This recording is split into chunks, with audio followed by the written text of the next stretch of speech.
Good morning and welcome to our July the 7th, 2026 regular council meeting. I'll call the meeting to order. The town of Rocky Mountain House acknowledges the people who came before us on this land. At this time, a full 8 months of our term has passed and we now switch our deputy mayors. Councillor Shippold has been the deputy mayor now since we got elected, and I'd like to thank him for keeping us all together and his hard work on this, and more than anything being a mentor to all of us. His vast knowledge has helped all of us, and we certainly appreciate that. And now Councillor Kaelin will be taking over the spot of deputy mayor, and I know he'll do a wonderful job because he got to deliver the Canada Day address and pulled that off without a hitch, and told me point blank after I got hurt that he had my back, and I really appreciated that. So thank you and welcome as deputy mayor. First order is adoption of the agenda. Is there any additions or deletions to the agenda, please? Councillor Shippold. Thank you, Mayor Boniface. Also move the agenda as presented. Thank you. Any further discussion? Seeing none. All in favor? And that is carried. Thank you very much. We have no delegations today. The adoption of the previous minutes, is there any discussion about that? Councillor Stalker? I'll move the previous minutes be adopted as presented. Thank you. All in favor? And that is carried. Great. We have no delegation business, no old business to discuss, new business. Public members appointed by council discussion. Mr. Kraus. Thank you, Mayor. So this agenda item was requested by Councillor Musker, so I'll let him proceed. Thank you, Councillor Musker. Thank you, Mayor Boniface. I hope you're feeling better quickly. I have, before we start the discussion, I have a couple of questions for administration, if I may. Regarding the appointment of public members, is there anything in the governance documents of these boards and committees that indicate the expectations of appointed members regarding attendance, participation? Yes, that's pretty common. Generally, if it's a town committee, there's a bylaw for it, and there's always the expectations of the board of how many meetings could be missed and conduct and so forth. So it's quite common. The external boards, I would have to ask those organizations. So like for the seniors, Rocky Seniors Housing Council would have their own bylaws. So I'm not sure what's in those. But typically, so with the library. But typically, yes. Okay, thank you. The second question then, does council have any recourse if an appointed member fails to fulfill their responsibilities? Yes, they could remove that public person from the board Okay. or committee. Okay, thank you. That answers my questions. I'm going to move that we just accept this item for information, unless there's some discussion that my colleagues want to participate in. Councillor Shippold. Thank you, Mayor Boniface. I guess too, Councillor Musker, it's on the agenda. Short of those two questions, was there something behind that brought this question forward where you were thinking, or did you just give us a framing of where this came from? Thank you, Councillor Chappelle. One of the pillars of this council's strategic plan for the town is governance excellence, and for me that doesn't just happen in this room and around this table, but it happens on all the boards and all the committees that participate in running this town, governing this town. So I just wanted to know, we make appointments of public members all the time. The applications come before us, we may or may not know them, it's just a resume, but what if it doesn't work out? And I just wanted to know if there was opportunity to make things right, or are our hands tied once they're appointed? My questions have been answered. If something isn't working out with an appointed member, they could be removed by council. That really is all I was going for with this. Does that answer your question? Yes, thank you.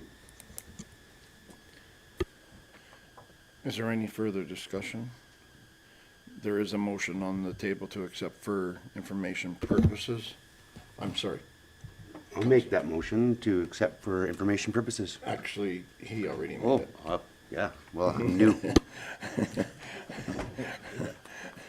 Okay, all in favor? And that is carried. Thank you very much. Thank you, Counselor. Our next point is the SDAB bylaw amendment.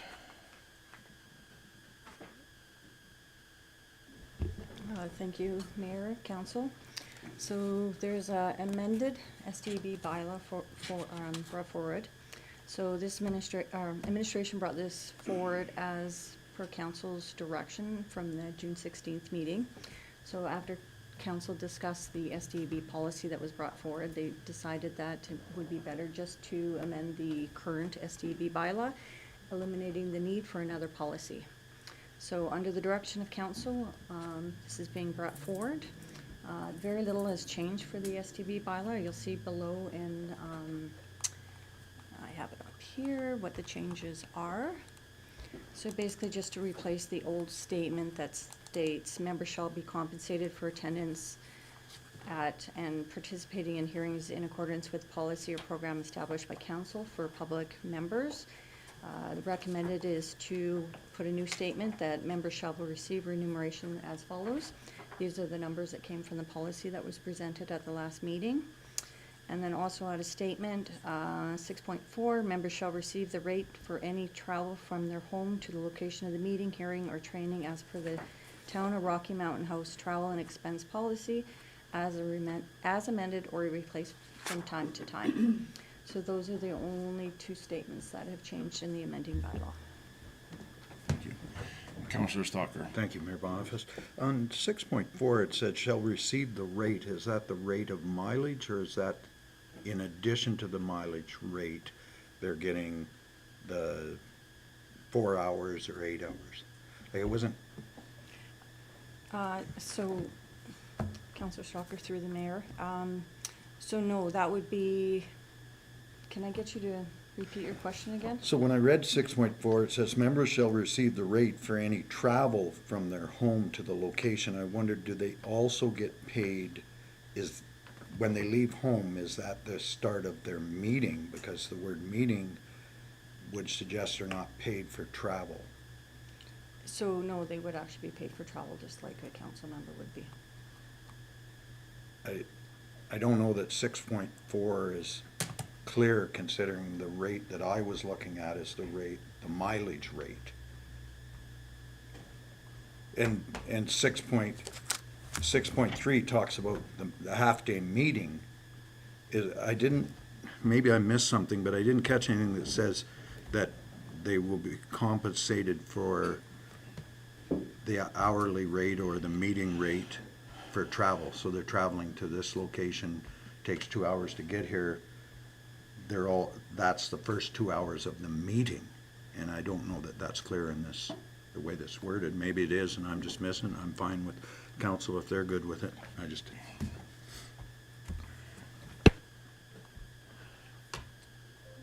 Any further thoughts? I just understood it to be you would get paid for your travel and expenses just the same as all of us would. So that's how I read it, if that's okay. Yeah, I'm good. Mr. Crows. No, yeah, I think if we're looking for clarity here, then we need to revise this so it is clear. So my suggestion would be under 6.3, just do another bullet. The hourly rate includes travel time. Okay. Right, and then there's no future questions or ambiguity. Sure. Would that be okay, Councilor? Excellent solution. And I'm thinking we can approve it with that amendment? Yes. Excellent. Okay, would you care to make the motion? I just got to get that. I move that we approve the SDAB bylaw with the change amendment in 6.3 by adding that the rate would include the wording that you'd used would be better, we'll use that wording. Sorry. In this first reading. So you have to do the one at the top, be resolved. With the change, And then, how do we work in that change? No, so it'd be resolved that council give first reading to the SDB amending bylaw with the following amendments. That's 6.3 be amended by adding bullet D to state that travel time is included in. I should have been taping that, but I will use that wording. Thank you very much. Thank you, Mr. Kraus. That wording will Thank be you. my motion. Motion is on the table, all in favor? And that is carried. Thank you. Could I have a second? Counselor Shippold.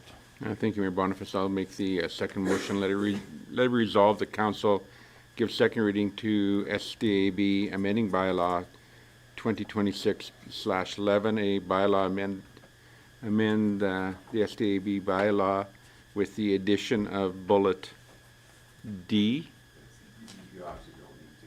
That, because you've already amended the Okay. bylaw. But Okay, as presented then. Correct? Or as amended? Okay. Thank you. Any further discussion? Seeing none, all in favor? And that is carried. Third, Counselor Musker. Thank you, Mayor. Be it resolved, the council give unanimous consent to proceed to third reading to SDAB amending bylaw 2026/11, a bylaw to amend SDAB bylaw 2026/08, as presented with the amendment. Thank you. All in favor? And that is carried. One final. Counselor Sinclair. Thank you, Mayor. Be it resolved that council give third reading to the SDAB amending bylaw 2026-11, bylaw to amend SDAB bylaw 2026-08 as presented with amendments. Great. Thank you. Any final discussion? Seeing none. Oh, all in favor? And that is carried. Thank you. Okay, our next is 9.3, which is the North Saskatchewan Watershed Alliance. Mr. Kraus. yeah, thank you, Mayor. So this was added to the agenda by the deputy mayor. Thank you. Deputy Mayor. So I traveled to Sherwood Park to be part of the AGM this year. We discuss all the time the importance or how unimportant things are that we're involved in. There is a cost to taxpayers for this committee that I was presented on.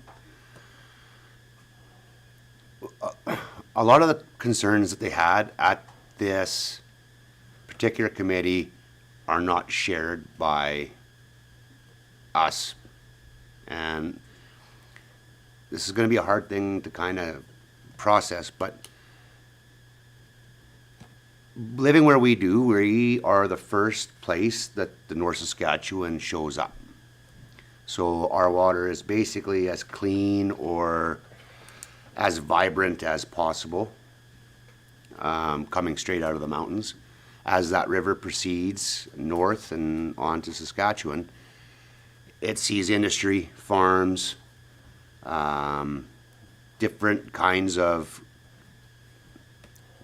environmental conflicts. There is a cost to this committee. The cost of me going, the cost of membership, and I wanted to bring this forward as maybe one of those committees that, do we really need it? Nobody has a crystal ball, so you never know what's going to happen in the future, but at present, I can't see a value of sending myself to Sherwood Park to be involved in that conversation. So I'm opening that up to conversations. Most of the conversations that were at that AGM reflected problems very far north from here. Thank you. Mr. Kraus, what is the cost for our membership for this? We pay $3,900 per year. Thank you. Councillor Slacker? No, go ahead. And $3,900 plus the cost of me traveling. And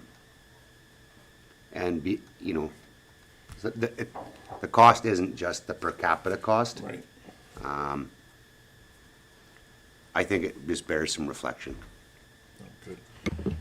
Councillor Muscar? Thank you, Mayor. I see in the report here that the fees are paid in the previous year for the following year. And it looks like the $3,900 would be paid in November of this year for next year. I would like to suggest that we move this to the strategies and priorities meeting in the fall. Mr. President, that usually happens before this is due, and then we can have a fulsome discussion, and also some time to think about it between now and then. It's only 3 or 4 months away anymore. So that's my motion to move this item to the SAP meeting in the fall of 2026. Before we discuss your motion, Councillor Slacker? Thank you, Mayor Boniface. When this was put on, Councillor Kalen, I was debating, I wonder why this is on here, because it wasn't rationale. So I actually did quite a bit of looking into this, because I thought it may have been a cost. And when I looked into it, I went, I'm not sure this council, or I'll express my own opinion, should be spending $3,900 plus the additional cost to do things that the government should be doing. It talked about the riparian shoreline, it talked about planting trees, it talked about, a bunch of these projects. I went right in and looked at those projects, and I really sense that this isn't within the purview of council to support I guess this is a branch of government at arm's length. And I'm in agreement with you. I sense that this is not because necessarily we're at the start of the watershed. Things are happening within our community to our watershed, whether it's the riparian zone council within our community, but also within the town. I think we're going to step up. We have good staff that'll look at that and address that. And I don't think we need to be putting the money forward for this after reviewing what they're doing. Okay, good. Well, the motion on the table is to move this to the strategic. Thank you. And so what, any further discussion? Then I'll call a vote to the motion on the floor. All in favor? And that is carried. Thank you very much. I was opposed. I'm sorry? I was opposed. I don't know if that matters. Oh, I'm sorry. All opposed? I did not see your hand. Thank you. Our next item is the Riverview Outline Plan. Good morning. Good morning, Mayor, Council. I'm before Council today in regards to the draft Riverview Outline Plan. On May 5th, a draft was presented to Council with a few changes from that meeting. May 26th, we had a open house. We sent out letters to adjacent landowners as well as advertised it in the paper. We also had an online survey that we put on our town website. We did get responses back from both open houses and the survey, which is part of the What We Heard report that's attached to this RFD. It aligns, the outline plan aligns with the strategic plan that Council has created for this term in regards to having shovel-ready land for residential, housing for all. So it does align with that. In budget-wise, capital budget, we did budget $200,000 for the Riverview Outline Plan to be completed this year. The purpose of the Riverview Outline Plan, of course, is to provide guidance on the future subdivision and development on the plan area in the manner that is consistent with the town's statutory plans, land use bylaw, master plans, and other policies affecting the development of property. It sets the parameters for more detailed plans of subdivision. By planning the area as a whole, the outline plan facilitates an understanding of the implications for each landowner and the municipality as subdivision proceeds in this area. So in regards to the What We Heard report, There's three main areas that they commented on. General appreciation of the updated road layout and extension of 60th Street. Mixed feedback on the proposed housing density and diverse housing types.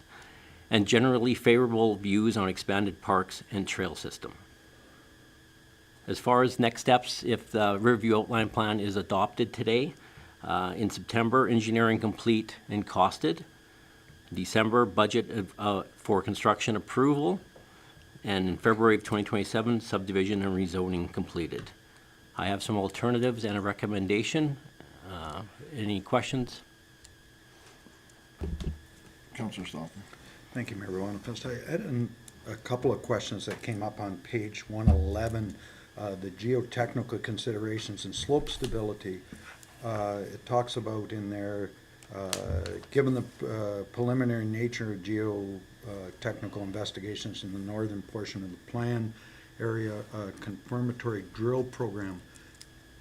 Does that drill program need, sorry, I should have finished, is recommended for some areas prior to any development taking place? Is that needed for the phase that doesn't need the lift station? So what I'm asking, can we proceed with developing the southern portion that doesn't need the lift station without doing the geotechnical drilling? Sure. So right now, the status of the project with council is we're engineering 60th Street, and I guess you could call it phase 2.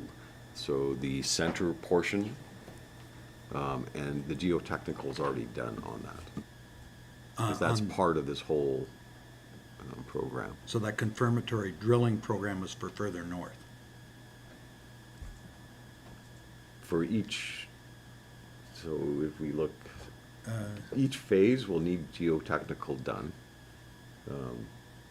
But what we are doing is the geotechnical on 60th Street and phase 2 on this map. And I know I ask this question every time because it still is in my head because of the number sequence. Phase 2 does not need a lift station. Yes, it does. We need to put the lift station in. Phase 3 does not need a lift station. Phase 3, we could, I'm 90% sure we could do gravity there. I would have to check with engineering and operations. Okay, so. But phase 2 is for the type of housing that council has identified as a need in the community. Where phase 3, we are looking at extending the current housing types in phase 1, so the existing, to keep that street So I guess where, continuity. why I'm asking the question about the geotechnical, the lift station, this is, I believe, the third time over the last maybe 10 years that this has come up. And the lift station has always been the deterrent to proceed with any development up there because it prices the lots far too high. I'm thinking I've hit that correctly. So if we can't do phase 2 without a lift station, I think there needs to be a discussion whether we can do phase 3 without a lift station. I think we need to break this off and say, okay, we're gonna look at phase 3 and assess whether there's any need to do geotechnical further north.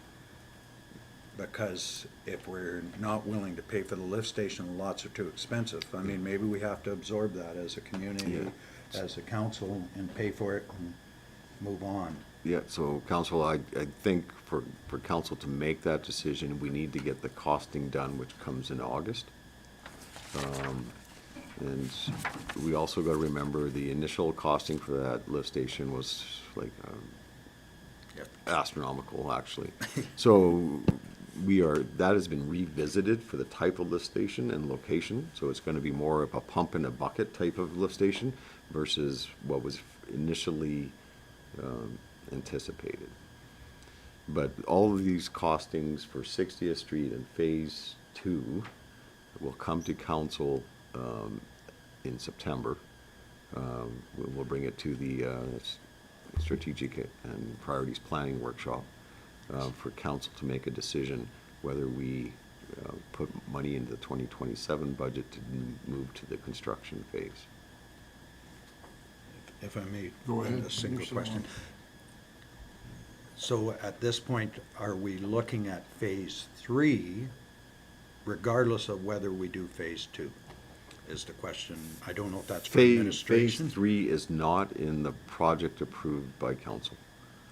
So really Okay, our thank hope you. is, right, we're gonna do 60th Street.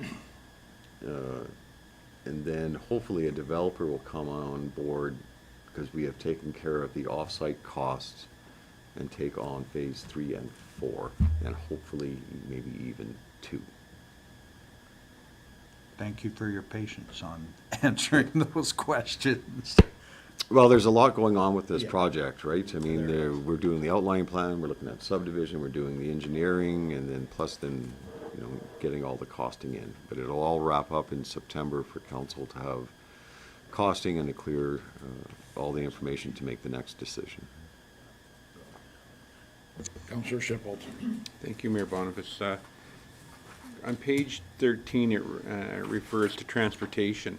In the report, it says we need to avoid heavy vehicle transportation on 60th Street because it's next to residential. Yet in the drawings, we show no place where we can get access to the commercial on the highway. That basically just a plot of land. It does make reference to a traffic assessment may be required.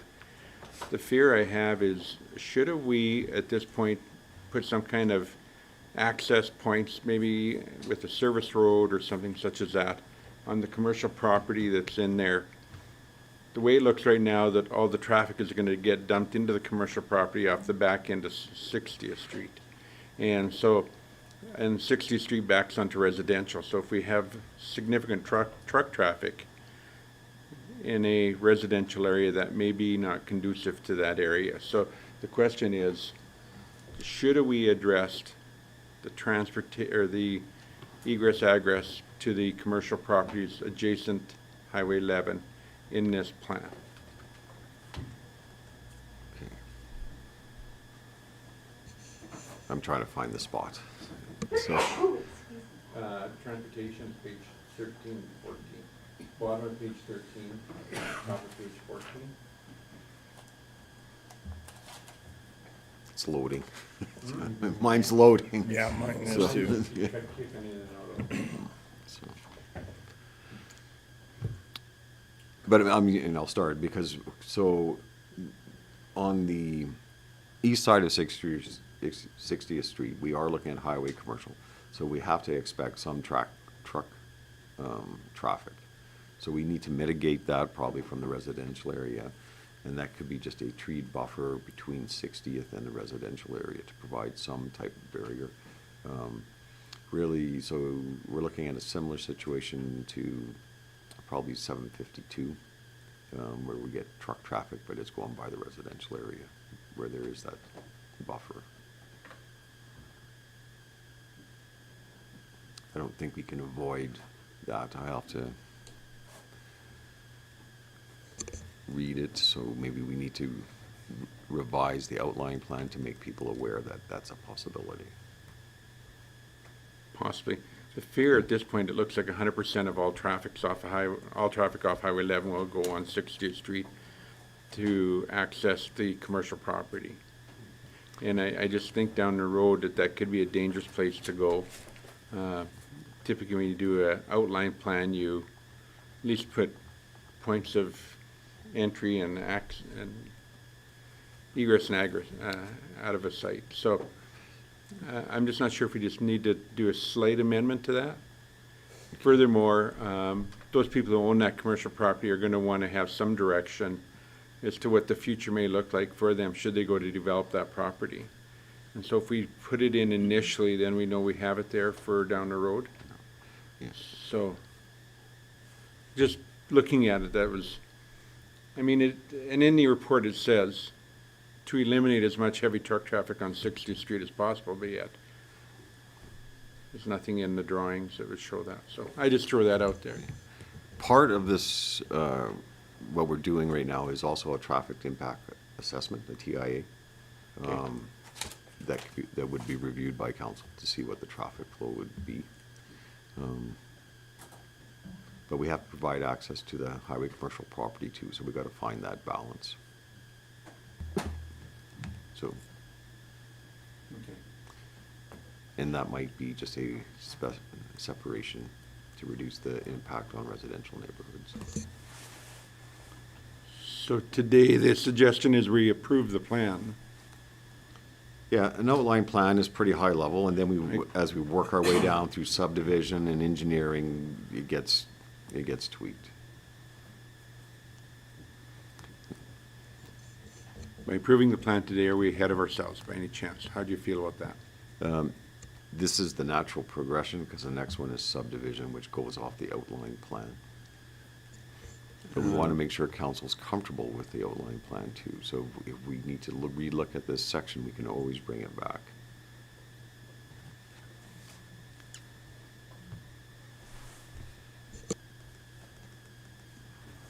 Because this is an amendment to the outline plan, but we've totally changed the whole layout there, so, so what's written here might have reflected more on the previous plan, so maybe we need to revisit it.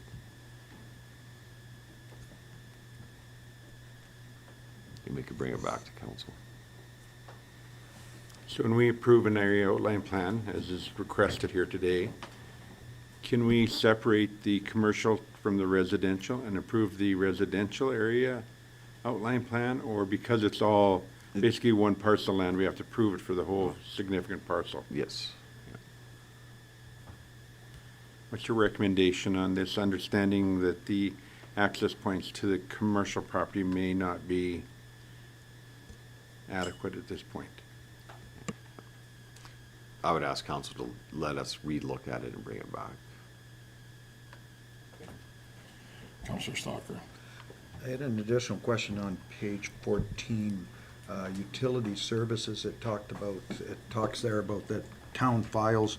I take the same answer applies, that that'll all be fleshed out for September to make sure those all meet. It says the accuracy of the information must be confirmed prior to proceeding with detailed design. I take it that's going to happen so that when this comes back to us, we'll know that all of the utility services are in place of the right capacity and all the things that are needed. Yes, that's being reviewed right now. Oh, there we go. And I knew that would be the case. I just wanted to make sure it was coming back so that we could move forward. Thank you, Counselor Boniface. Back to where we were talking about the highway entrance. Are we looking also at what the province has for Highway 11? Because the drawing is what's there now. Is that what's going to be there in 20 years? No, so on the north end of 60th Street, the provincial plan is to have a traffic circle there. Okay, And that is being considered right now in our engineering design. okay. Because I'd hate to see it. Yeah. Worth taking a peek at to, yeah. Yeah, no, we've made the engineers aware of those plans, and they're taking it into the design stage, so consideration. Counselor Stalker. To that point, where it enters Highway 11 there at the top of the screen on the right, yes, right there, do we have access there regardless of whether a traffic circle is embraced by the province? There's access there right now. Right now, but Yeah, it so- isn't connected. Do we need clearance or something from the province to go forward? Because I'd Yep. hate to, So, yeah, we do. So as I mentioned before, we're currently doing a traffic impact assessment. We have to send that TIA to Alberta Transportation for their review, and they'll come back to us with saying it's fine, or they have recommendations or requirements. and will we have that in September when we're looking at the whole plan? Yes. You're on your game. We're gonna get this all lined up, all the ducks. Thank you. Counselor Shippold. Thank you, Mayor Boniface. So if we delay this 2 weeks, because time is of the essence on this whole thing, and I'm concerned that us looking at that commercial property is gonna hold the whole project up. What's your feeling in terms of timeline? Should we, Delaying this 2 weeks is not going to affect the timelines. We are running probably 3 things at the same time Okay. to make that August finish date. So that's the outline plan, the engineering, the TIA, all of it. with that then, I'd still make the motion, I'll see if it'll fly, and that's that we delay the decision on this and push it forward to the next council meeting and have administration review traffic access to the commercial properties adjacent Highway 11 in the Riverview outline plan. Councillor Stalker. Is there enough, is 2 weeks enough time to come back with it? Oh, excellent, thank you. Mr. Schwader, you said you had some thoughts as well, and I'd like to hear what they were. Well, I had no thoughts. Like, as far as like, industrial, presently the uses up there are industrial, like with ViStar and Quindell. As highway commercial progresses, different type of traffic will happen up there in regards to, similar to Shoppers, Gateway, you have semis dropping off supplies and that type of stuff. Moving forward, that's probably type of transportation that will happen up in that area, rather than, say, the heavier industrial use that's presently happening with those lots that are presently being used on the north end, so. Thank you. Okay, well, the motion is on the table, presented by Councillor Shipple. Is there any further discussion on that? And seeing none, I will call it to a vote, please. All in favor?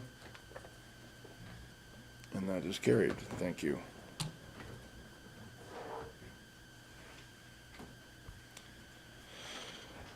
Our next item is 9.5, Rocky Mountain House and Clearwater Community Wellness Association. Mr. Gross. Yeah, thank you, Mayor. So the Wellness Association has provided the town with their bylaw for their society. So there's some steps to go through here. So in their bylaw, the board of the society is consisting of council members and public members appointed by council, I believe. So this is the first time this is coming to council formally. I mean, there's been discussions in the past. So council, first decision that council needs to make is, they accept the society's bylaw and that council will appoint council members to the society. Then the next step would be to actually appoint those council members, if council agrees to do that. Then with public members, our procedure would be that we receive a letter of interest from the public member and then appointed by council. I know there's public members on there right now, so Councilor Shipple can probably talk more about that than I can. And then council also needs to basically accept that since they're appointed by council and the council members, that the public members would receive the per diem that are appointed by council. And then there's the other question, or the final question, is because it is a society and an independent legal entity, are we just paying the per diems for the members, or do we also contribute to attendance at training, conferences, subcommittees, and any other activity in there? So it's, the resolutions or the alternatives are laid out in that fashion, so it's really now council's discussion and of what you want to do with it. So. Thank you. Councillor Shipple, can you provide us any insight into this, please? No.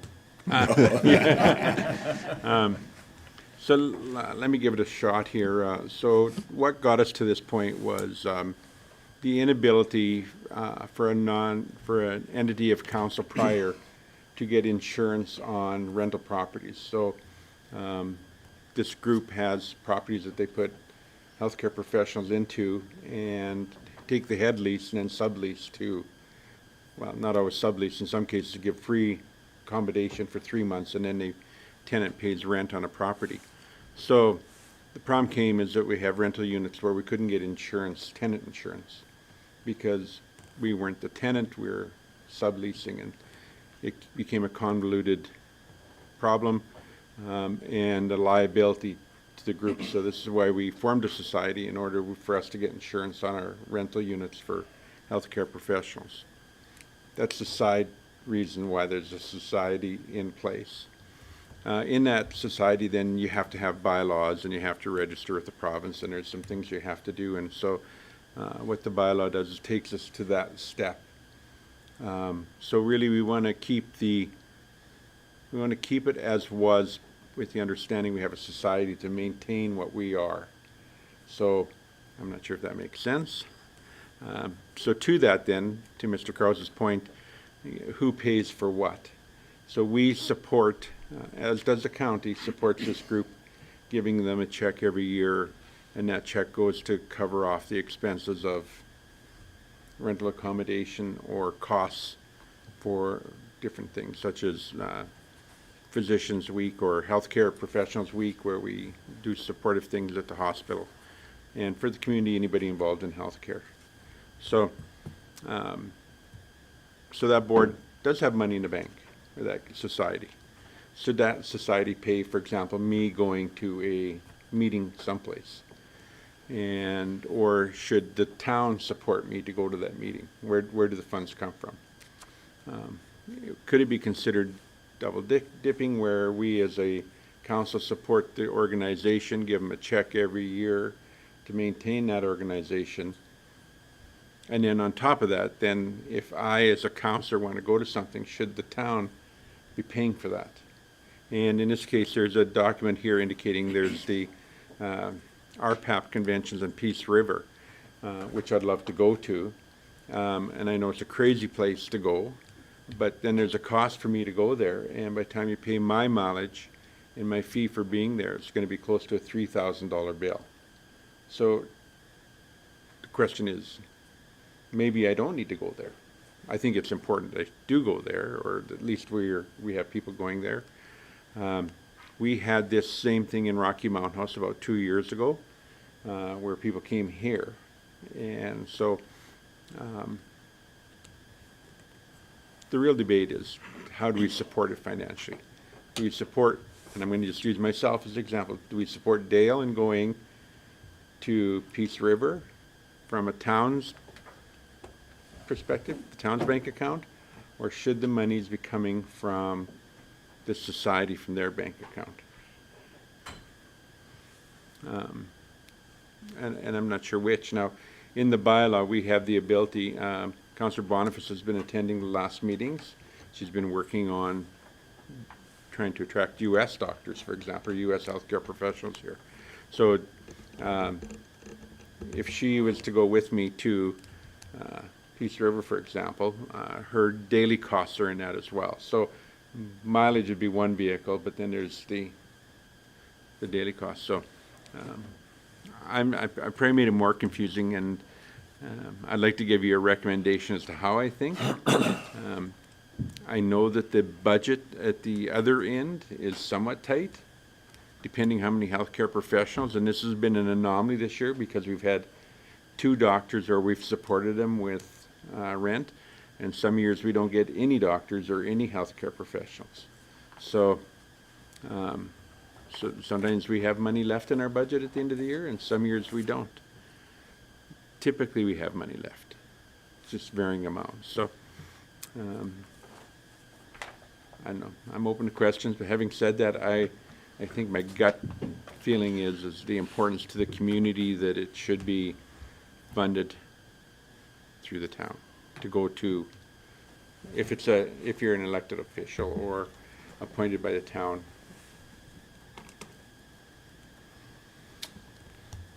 I don't know. I'm just not sure. I'm open for suggestions. Okay, thank you. Councillor Stocker, you were first. Thank you, Mayor Boniface. I noticed that in the the budget that the society is $5,336.09 in the hole right now, so I certainly sense what you said, that they're not going to have the money to send you as a counselor or as a, sitting on this committee. So I think we probably should acknowledge that. My thought, though, overall, is that the money that we're giving them is to support those doctors that are coming into the community, make sure that there is a place for them to land, that the rent isn't gonna deter them and all of that. So I think it's almost two separate discussions, whether or not you go and as a council we say yes and pay for that. And the money that we're sending them, I think, should be focused on retaining and attracting doctors in that aspect. So, I mean, you can make the case to them, and they're not going to have the money.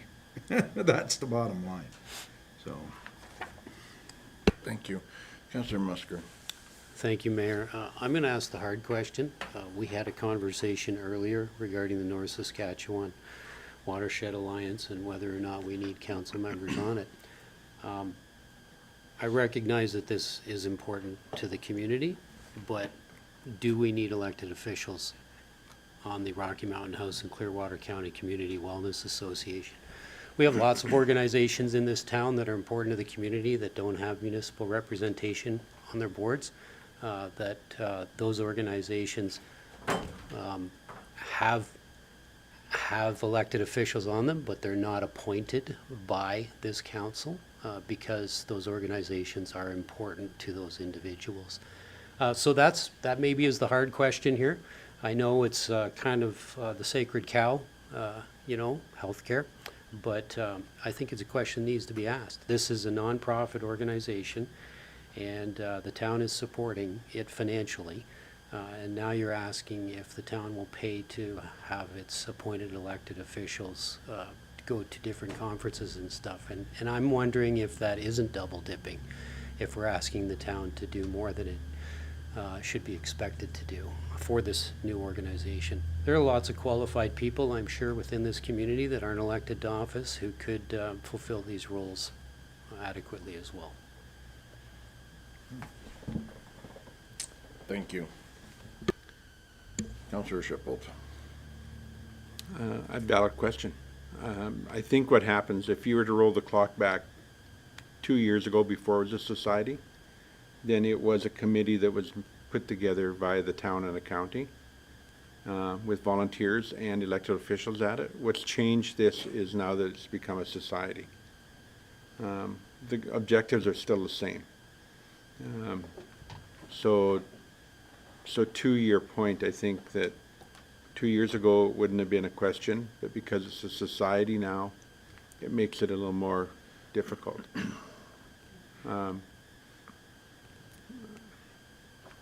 Is it double dipping? I don't know. I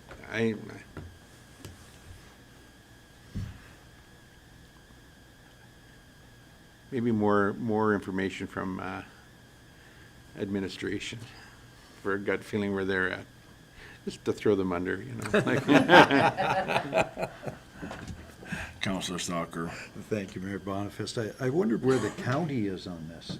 Is the county, have the discussions taken place regarding whether they're looking that this society should stand on its own, and I don't know if that's fair to even ask you of that question, or if it's come to ICC. Councillor Shippold. So Tyler from the county sits on it. For some unknown reason, I think that their rules are a little more open for this kind of stuff, and they support it. So it becomes non-question there. It's sort of like they just roll with the flow. And what my takeaway from our last meeting was is Tyler says, if I want to go, I can go. This is covered under our policies. So whether that's, I'm assuming that that's likely with the way it is there. Okay. So they operate just a little differently than we do. In this case, I'm the representative, and even when I got appointed the representative, we had a discussion around this table back in November as to whether, to Councillor Whisker's question, should we be appointing a councillor or not, because it's all of a sudden become a standalone operation.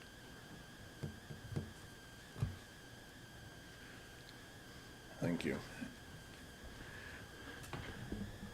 Councillor Bonavas. I guess I should speak up in here too, but I'm about where Councillor Chappelle is that,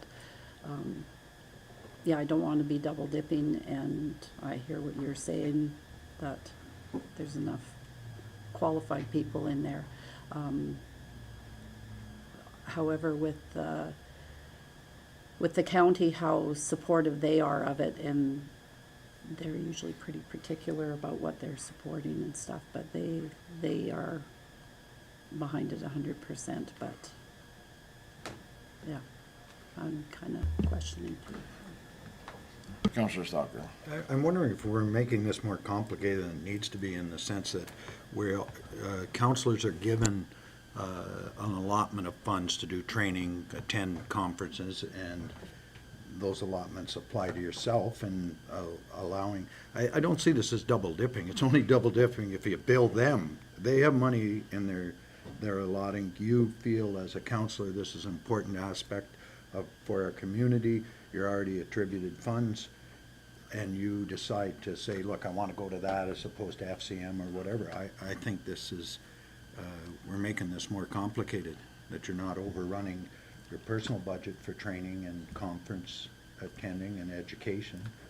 I think that it's, we should support it, as you had said, Councillor Boniface, that this is a critical component of every community is struggling with, and we're super lucky that we have people at the county and the town and council, county council and town council, that are committed to get more doctors into our community. And that struggle, I think if we step back and say, well, they can pay for it and they don't have the money, then we don't have that level of engagement.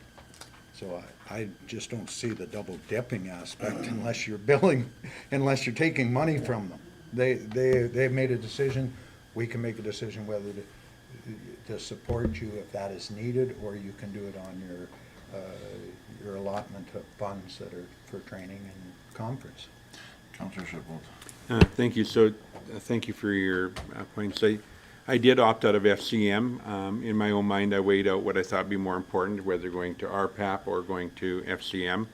In my own mind, I think RPAP is got great take-home value.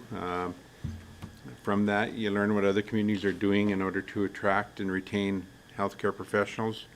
And you learn other avenues of where people are going to find healthcare professionals as well. So the decision I made was not to attend FCM and to attend RPAP. So that was going to be the offset in my mind. But this has been going on, and they've been advertising, and I really, if somehow I need to make sure that I get a hotel reservation in the convention hotel, and that's where my goal is that is coming up in October. So I just need to push it forward one way or another, and I mean, is healthcare important in our community compared to other societies? I think they're all equal. Everything is equal. And we do support other functions in our community as well. So I don't know. There is a whole bunch of motions that are in our package here, and I'm not sure, reading through them, which would be the appropriate motion out of the buffet of motions that are there. So Buffet. Councillor Musker. Thank you, Mayor Boniface. Buffet, yeah. Smorgasbord. Setting aside the double dipping, because I guess I don't like the term. It sounds like it's just being taken advantage of, and that's not the case here. I would like to see this society, which it is now, govern itself. And so let them decide on which members get sent to which conventions and which conventions have value for the organization and not this council. You mentioned FCM, AB Munis. Those are things we go to that benefit the entire community. And not that healthcare doesn't benefit the entire community, but like we said, there are other organizations in this town that benefit the community, do not have municipal representation on them. It needs to make sense. I don't know where to go with this, but I think you sense where I'm leaning, that this is now a society that should run itself. And so I think there are a lot of passionate people on this Community Wellness Association that could easily fulfill the responsibilities without them having to be an elected official. Councillor Thank you, Mayor Boniface. Not to drag this out, there was a question regarding the bylaw, and I'll maybe pose this to administration, and I don't think I missed it, that they're looking for a director that's sitting, that's a voting director, and then there was a question posed whether or not the representative, if they are sitting from council, should act as a non-voting member. That is in the middle of this discussion on page 172 of the agenda. Mr. Kraus. Yeah, thank you, Mayor. So just clarification, that's in the society's bylaw? No, I'm asking, the society is proposing that the council member, this is my understanding, and maybe I missed something, is proposing that the council member be a director and a voting member. And there was a question posed in the package whether or not the council, if a council member is going to sit on the society, whether they should be a non-voting member. They would be on the board, so they would be a voting member. Right, and on page 172, it talks about a conflict of interest. Many municipalities mandate that council representatives act as a non-voting member rather than a voting director. I don't think we. So there's pros and cons, right? And I Yes. think when Ms. Breeze put this together, she was just trying to balance that out for council, for councils to have considerations for the pros and cons of sitting on an external organization. And Mayor, maybe I can just. Please. So one thing council's got to go back to, it's right in your strategic plan to advocate for healthcare. And council's got to establish what that looks like for them, right? Is it just, is it this society, or, is it just meeting with MLAs and so forth? So, but it is in your strategic plan to achieve that. So it's up to council how to achieve that, and maybe this is one of those avenues for council. I can give you the history of this group organization, from like 9 years ago here. They used to be a society, and council appointed members to the board of that society. At that time, the board said, we actually don't prefer councilors because we need people who work. Right? That's more reflective of the appointed ones versus than, what's represented today, I'm sure. And then they decided to dissolve the society, and I don't know why they did that. That was probably about 6 years ago, I'm guessing 6-7 years ago. And then it became a subcommittee of the Chamber of Commerce, where we still appointed members to that committee, and we paid the per diem and so forth. Now they came back and became a society again. So I don't think the county's looser on that. I don't know if they realize the legal implications of that, right? Because now it is an external separate entity.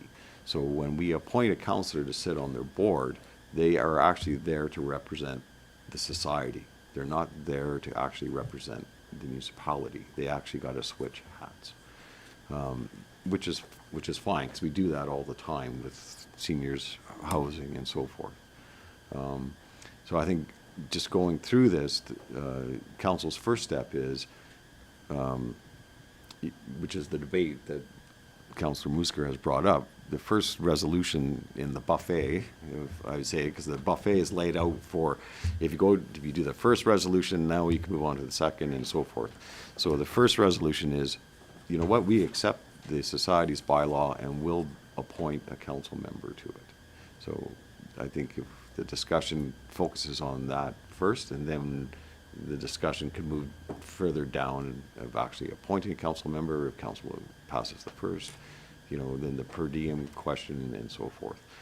Because council can also, and the other option to council is saying, you know what, this is a separate society, we're not gonna pay per diem for a council member to be on there, but we'll increase our annual amount so the society can pay it.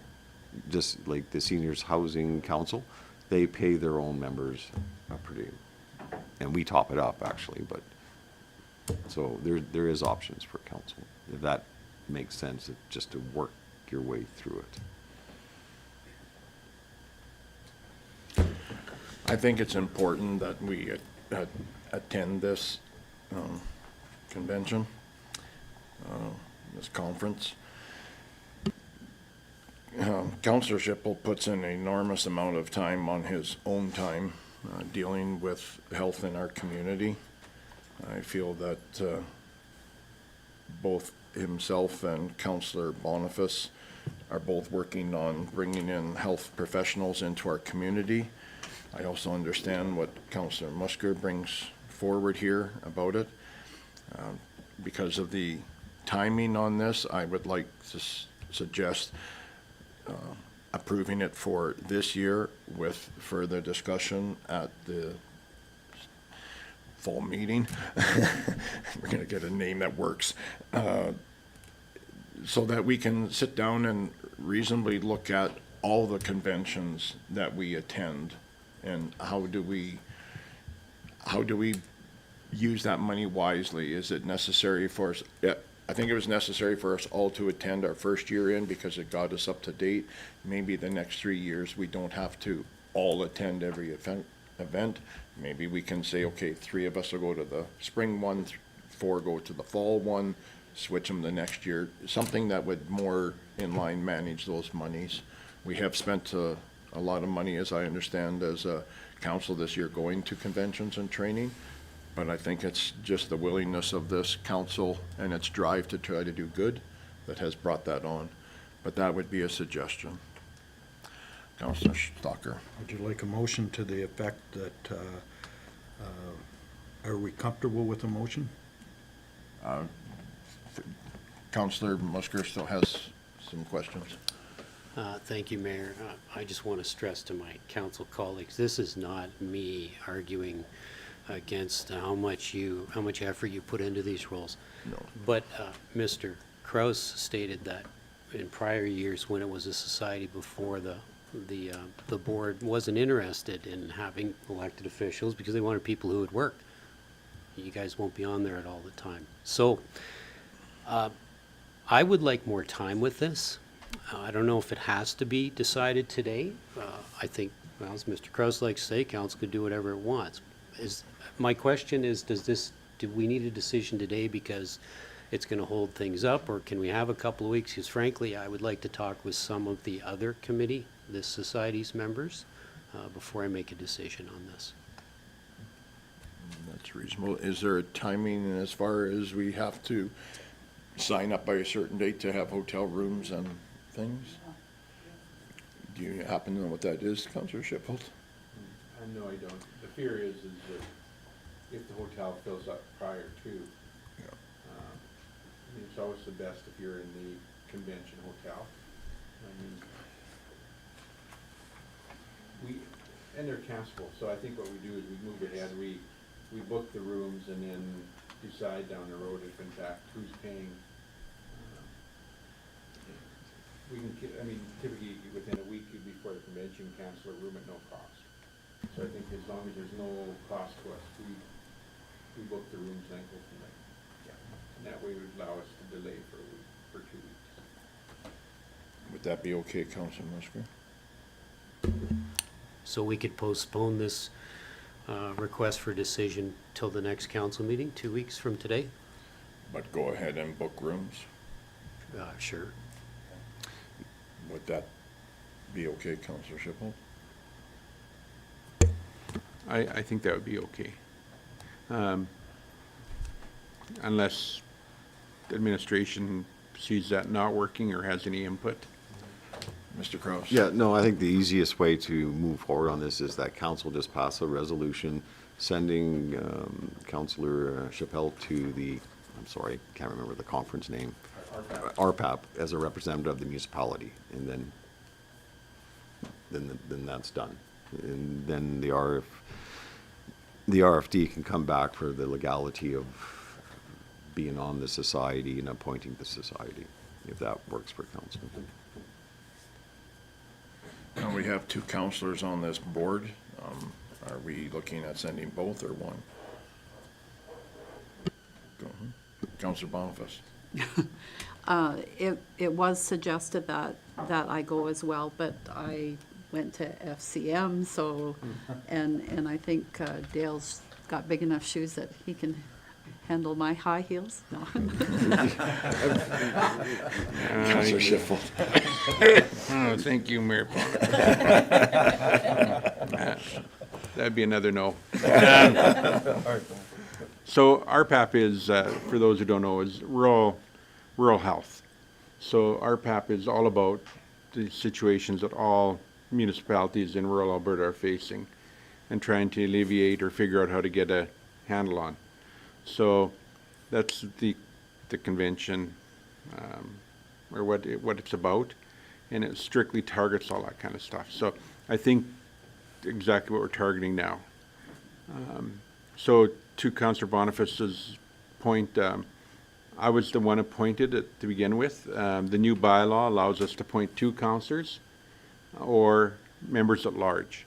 So once we decide which way we're going in 2 weeks from now, which I think is the way to go, we then determine what's going on. And then to Mr. Kraus's point, I agree that we put a motion forward that would allow me to go. I think I just want to back where healthcare is in our community. Healthcare is critical to the survival of any community. And I don't think you have to go any further than Stettler when they were down to 4 doctors and the crisis that were in there. And we're trying to avoid those kind of crises here.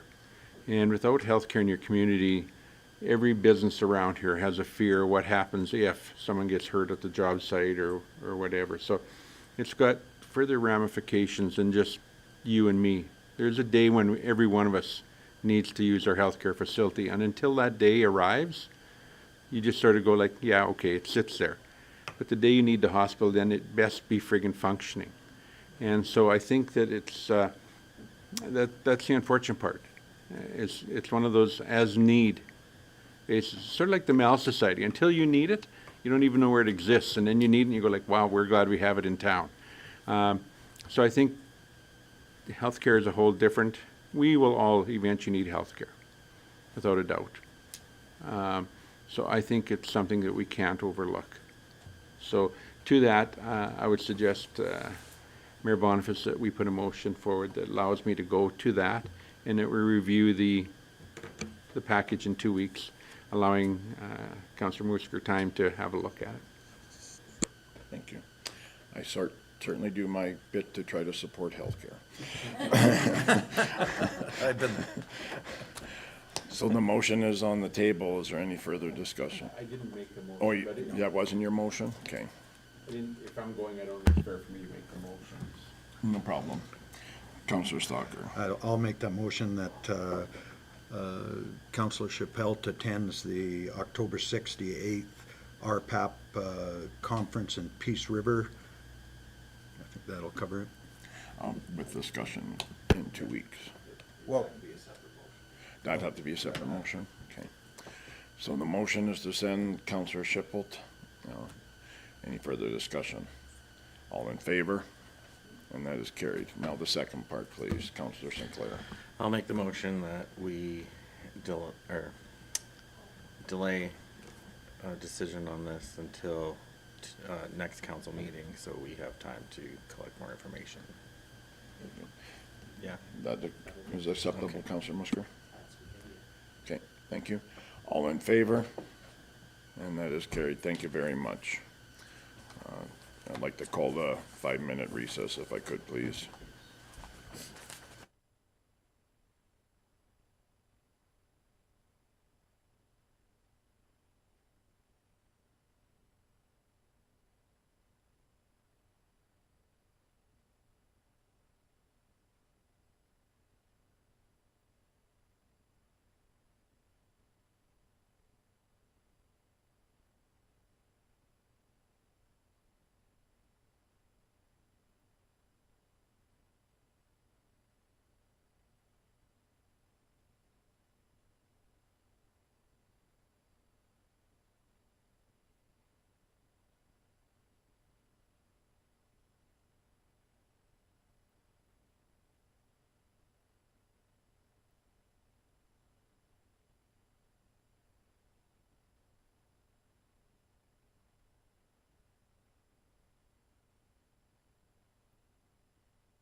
Thank you. Our next item is 9.6, Alberta Sheriff's Police Services.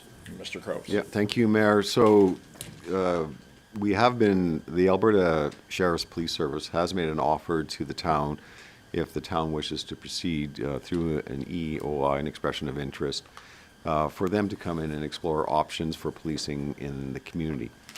To initiate this, council would be just sending them a letter requesting that they come in, look at the policing requirements of our community, and provide an option for community policing.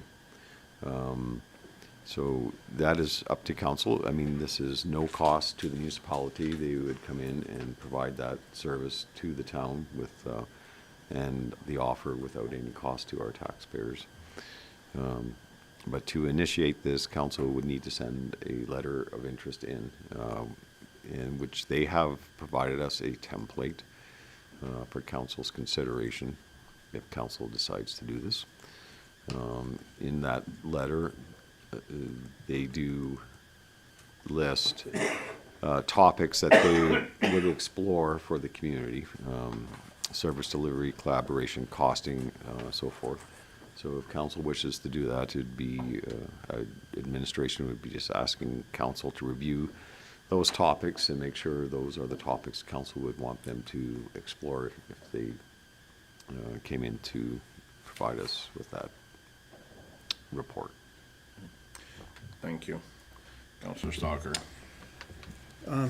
When I was reviewing the document provided, I'm wondering if we should be approaching the county, because I know the county have, speaking with a number of county councilors, have concerns about their policing costs have skyrocketed. And I'm wondering if this is better a collaborative approach with the county and the town, if they would be on board to come up with a solution for their costs and our costs, or at least a expression of interest that would be cover their needs as well, or if that's too complex. The complexity in that is both the county has a different, well, we have an actual contract with the RCMP. We have a municipal police service agreement with the RCMP. So we hire the RCMP directly. In the county, they fall under the provincial policing service agreement, which means they don't actually have a contract with the RCMP. The RCMP have a contract with the province to provide provincial policing. So that would be the hard part there. Councillor Boniface. We had the sheriffs come in while you were away, and the one point that I quite liked about them is that they would be our police force. They wouldn't be headed out of town all the time, and we would know what we have in town at all times. I actually wasn't in the hospital. I was at that meeting. Only by default. Yes, only by default I made that meeting. I think that was the first day I was available. But yes, I think with the complexities that administrations described, that this is better to find out what they can do for the town. Yeah. Councillor. I think that any information and all information is good. I'm not in a hurry to replace the RCMP, but I think that it is in our best interest to move forward with this. I think that the questions and the topics here are all adequate. I'd like to make a motion to move forward with this, please. Do you want to? Oh, sorry, Councillor Musker. Yes, thank you, Mayor. I just have a question. Well, I'm looking at this list of things, all of the above, clearly, but there's a section for other administrations or anything else that you might recommend for them to provide in this study? Yeah, thank you, Mayor, to Councillor Musker. Actually, on the other, what I would like to see explored is integration of the police service and the CPOs to see what that would look like.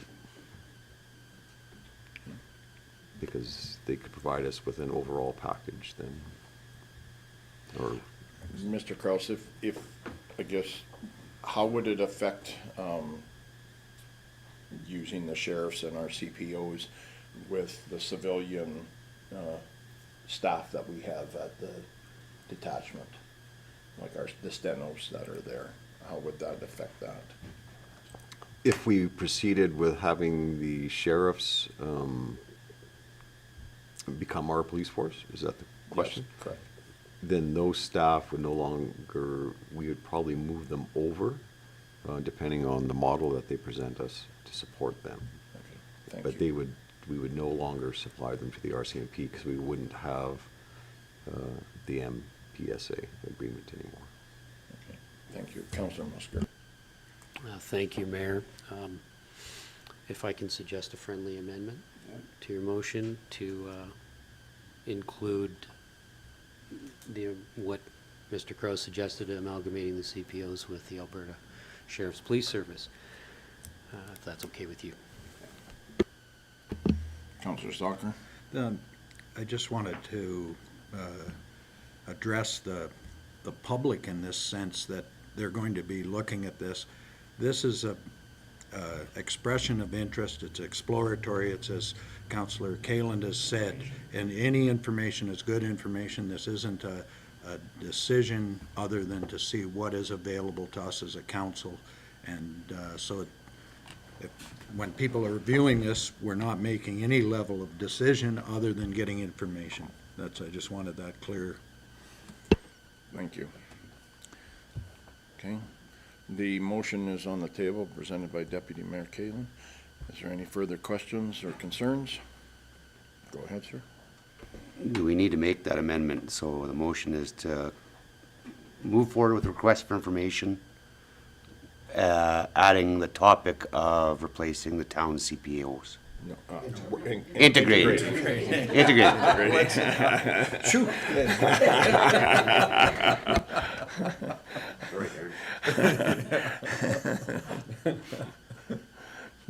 Okay, any further discussion?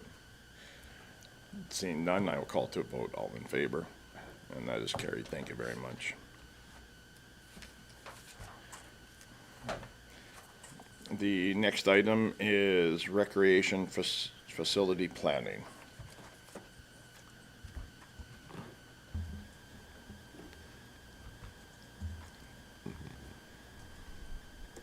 Mr. Kraus. Thank you, Mayor.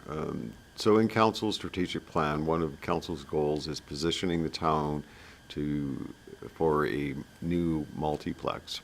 The first step in that was achieving an MOU for the land, and that MOU has now been achieved and signed with the landowners, and the map of the lands is included in the package. So then the next step would be to release an RFP to hire a consultant to do an overall master concept plan of the whole lands, which would be including an indoor facility, then plus outdoor facilities. So in drafting that RFP, we would want to provide the consultant with as much clear direction for of what we were trying to achieve in that master concept plan. So that's why I'm just checking in with council before we draft the RFP, and we can bring the RFP back to council once it's drafted for final review. But there has been discussion among council of including other amenities, I guess, into the master plan, like a town hall. I know seniors housing even came up. So we're just seeking clarification of what council would like to see included in the RFP, both for indoor and outdoor facilities. Now, that's an understanding. We just want to give the consultant a broad scope of the project, because as we go through this process, there will be a lot of public engagement, and we're looking at a concept plan, so things will shift and whatever, depending on and how it proceeds in public engagement. So council administration is just basically asking for clarity on how you want that RFP released. Councilor Stalker. Thank you, Mayor Boniface. I understand the logic of the sequence of doing an RFP and getting a consultant to provide something. What I'm wondering is, when do we engage the public? And I understand the logic, but I think have lessons that we've learned at the arena, lessons that we've learned on the main street, that the public come back and say, well, you missed this and you did that and you couldn't, and we're going to have those complaints regardless. When I looked at the amenities that were suggested on this, it came to mind that there were other things. There's a dive pool, a ninja course. There was discussions around a ninja course at the swimming pool that would attract people from Red Deer, those kind of things. And I'm having difficulty spending the money to have somebody come up with a plan and say, hey, this is what you're gonna have in this, and this is phase one, this is phase two, this is phase three, and that overall plan, without engaging the public and asking, do you sense that we should do a field house first? Second phase would be a swimming pool or hockey rinks or whatever. Reading the document, we have 20 years on the swimming pool.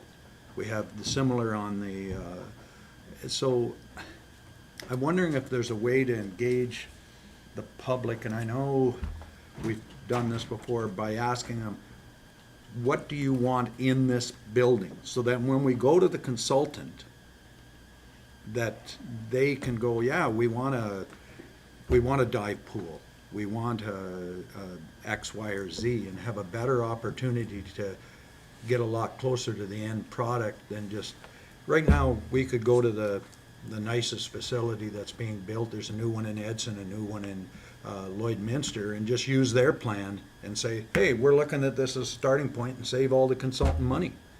I mean, I get there's an outdoors design that we need, but the building structure itself with the playing fields, we know we have enough land over there. Anyhow, I'm wondering council's thoughts on, do we need to kind of just say, what do you see in it? Do the quick poll and say, what do you see inside this? Are climbing walls feasible anymore? They have a climbing wall in Red Deer, and it doesn't get a lot of wear and tear. On the other hand, if we have a dive tank where we have diving, there's going to be a wall there that, on the back side of that, that's going to be high enough to climb. I just think we need to, I don't want to spend the money on a consultant to have them duplicate the damn plan at Lloydminster or Whitecourt or Whitehorse, that's all. Mr. Mayor, maybe I can answer that. please, go It's ahead. not gonna work that way. This is gonna be public engagement up front with the consultant. Oh. So really what I'm trying to do here is, okay, let's try to give a broad scope of what we're looking for so the consultant can give us a price for the project.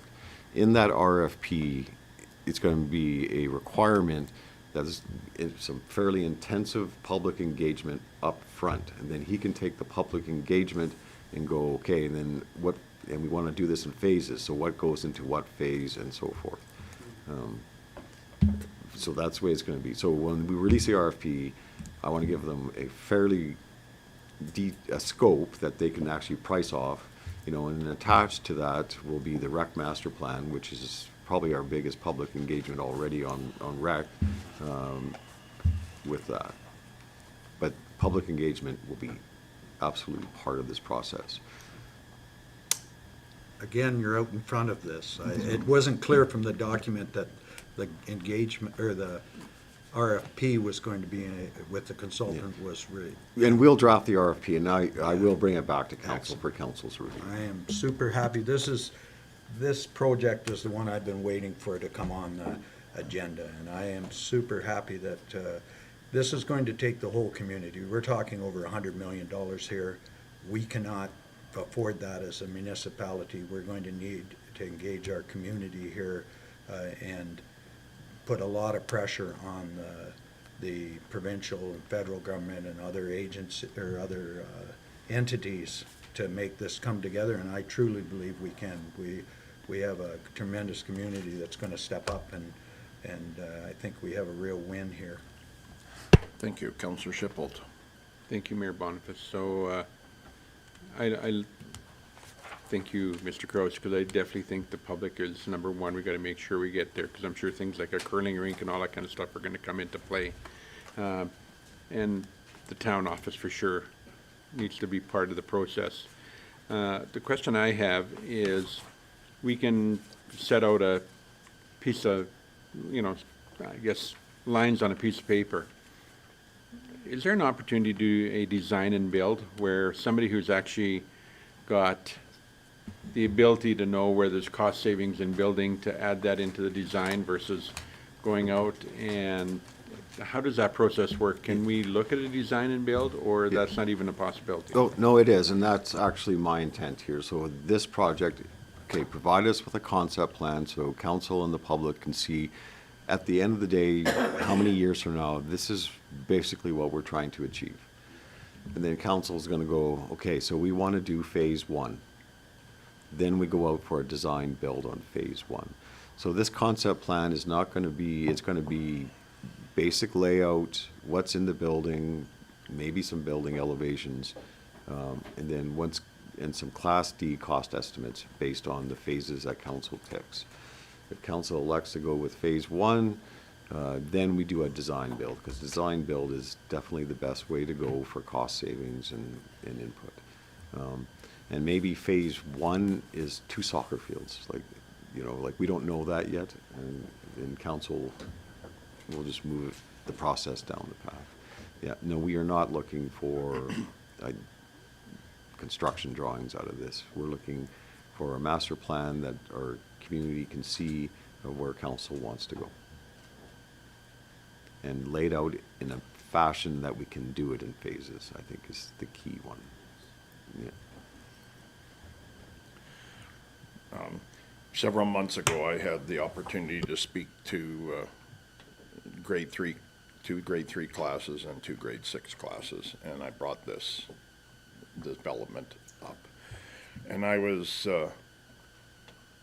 pretty happy with the input from all the kids, and because while we may be the ones initializing this concept, it's them and their families that are going to be enjoying this down the road, and the ideas that they had. And I mean, it's not in here, and we've got a long ways to go, I understand that, but one of the things, several of them said, well, it has to have a food court, because whenever we go play hockey, there's no place for us to eat, and we're always so hungry. And I thought, what a great idea to have something, these kind of concepts in there. These kids really know what they want in this, and like, they all had wonderful ideas, so yeah, no, I fully support this. Would somebody like to make the motion then, please? Oh, I'm sorry, Councillor Sinclair, I apologize. I would just like to add a couple indoor facilities that should be considered, like a new library, maybe a performing arts space, or kind of the thing that I really miss in this community that we used to have was the youth hall that was a part of the arena complex. It was like a gymnasium that you could rent, and the subway room kind of replaced that, and it's not a gymnasium that you can rent anymore. So I would like to see some kind of added features like that to bring back to the community, because I spent a lot of time in Boy Scouts in the youth hall, and we hosted a lot of banquets and stuff there, and it's kind of something that I miss. I also think that the library is valid, that it needs a new facility, and I know the local arts community have been talking about a performing arts space, which might be beneficial, because then we can host other things like recitals or dance shows or whatever. But I'd like to maybe have those items as well included in potential indoor facilities.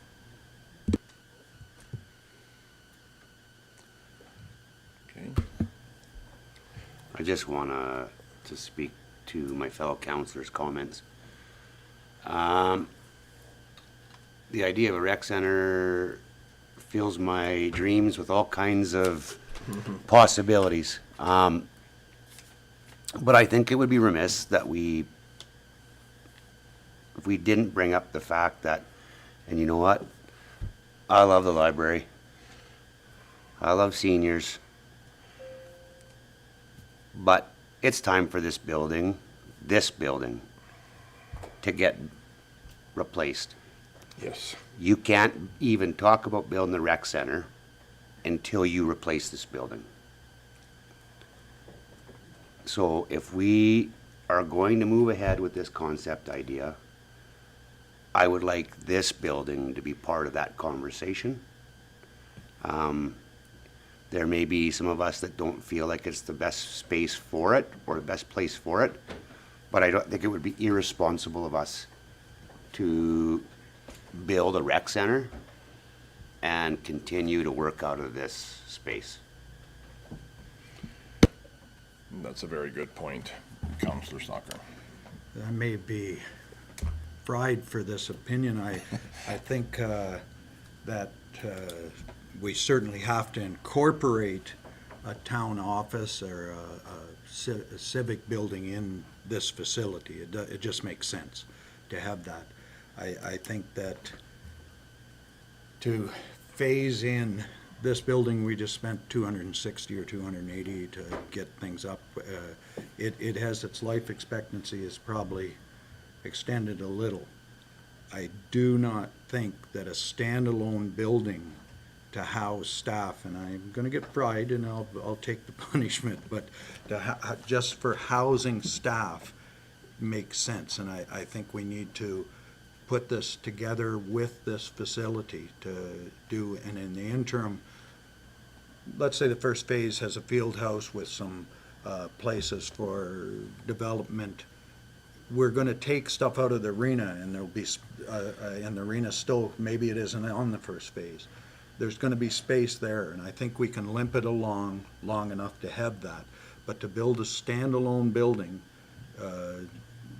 to house staff, I don't think has the, money's too hard to come by, and we're already, it started at 6 million for a civic building. A year later, it was up to 8 million. I'm sure it's a $10 million cost, 10 million towards this facility. When it will incorporate a civic office, I just cannot see that a standalone building has, rent the building on Main Street that PV Mart used to be in for a few years. It's $250,000 rent. Maybe something you can limp it along till we can get everything in one place. But to go ahead and spend, 8 million was the last projection on that for housing staff, I don't think is, and I'm minimizing this facility here is on its last legs. I get it.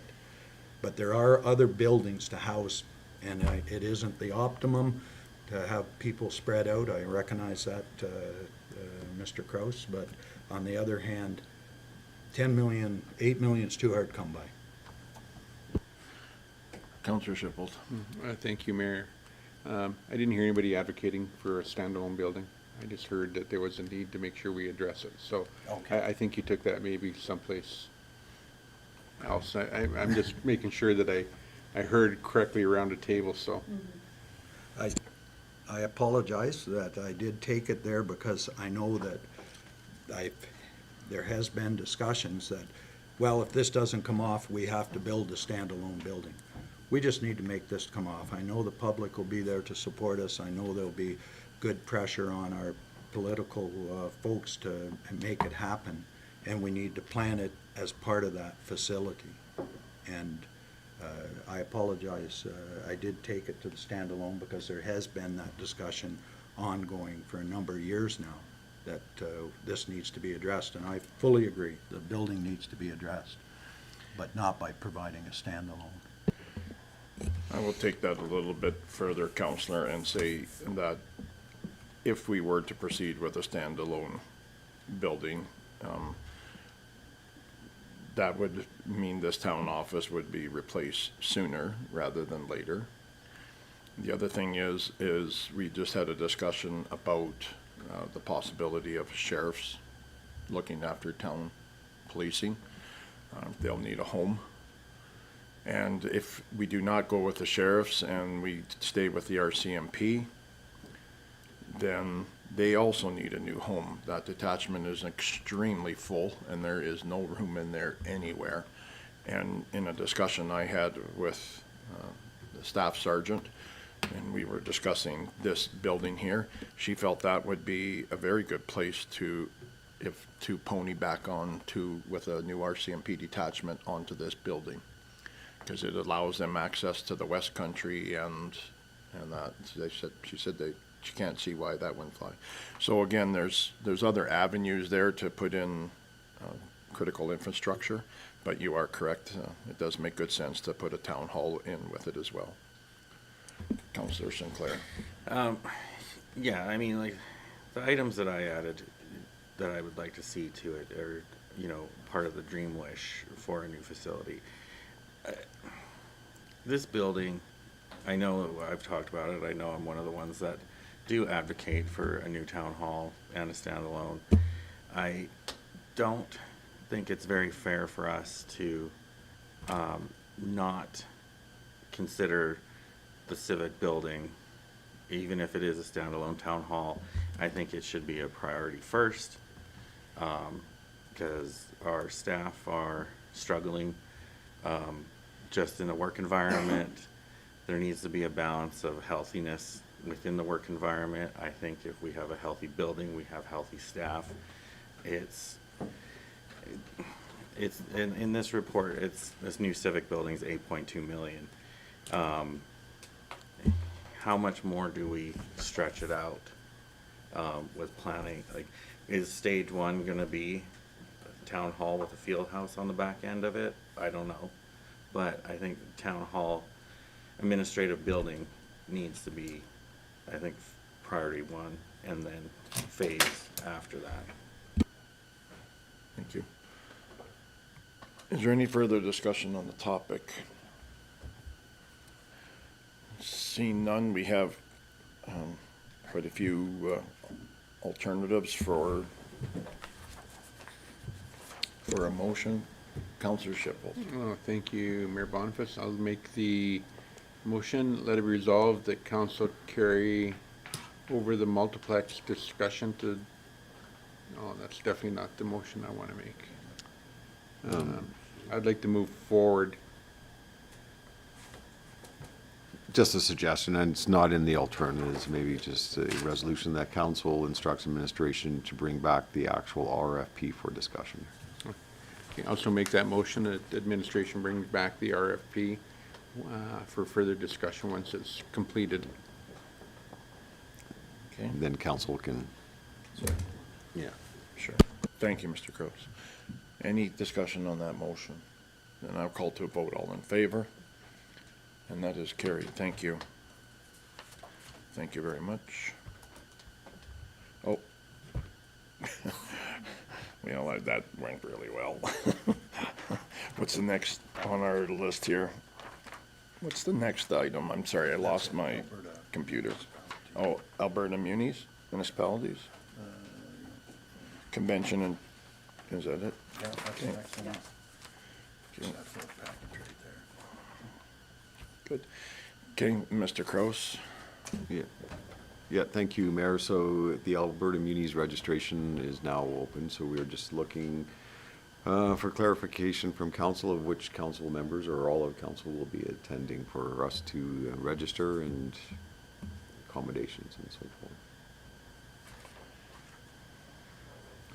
Where is it being, I'm sorry, where is It's it being held? Edmonton, It's Edmonton Edmonton, this time?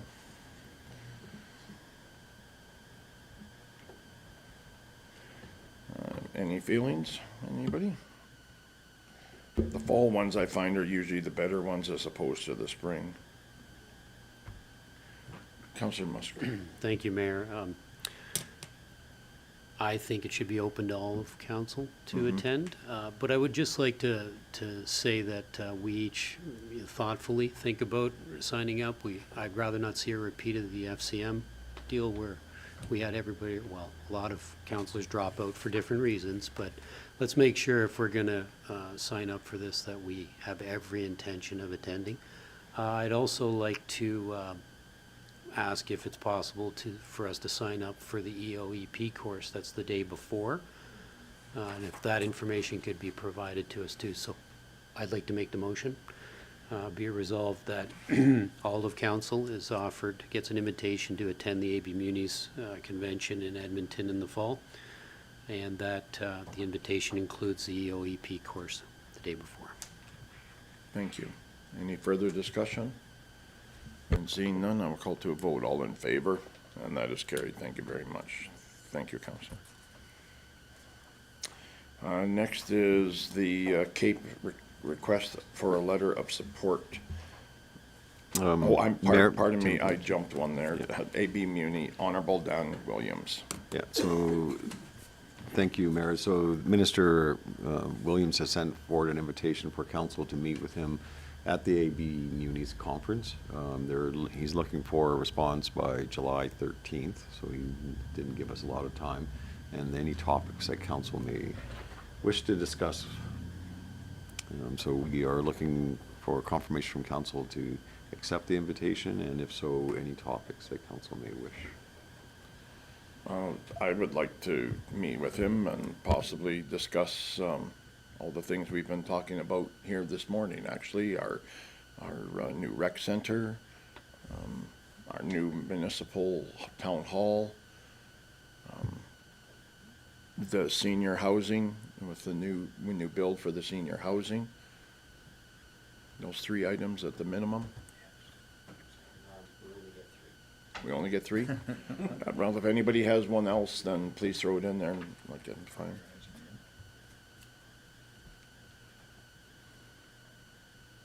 Okay. Councillor Shipples. Just a comment, the last time we met with him, we had a jovial conversation. It was very uplifting, and I totally agree. We take the time when we get an opportunity to meet with the minister, especially the Minister of Municipal Affairs, to make sure that we're aligned with the provincial government. Yeah, it's a good idea.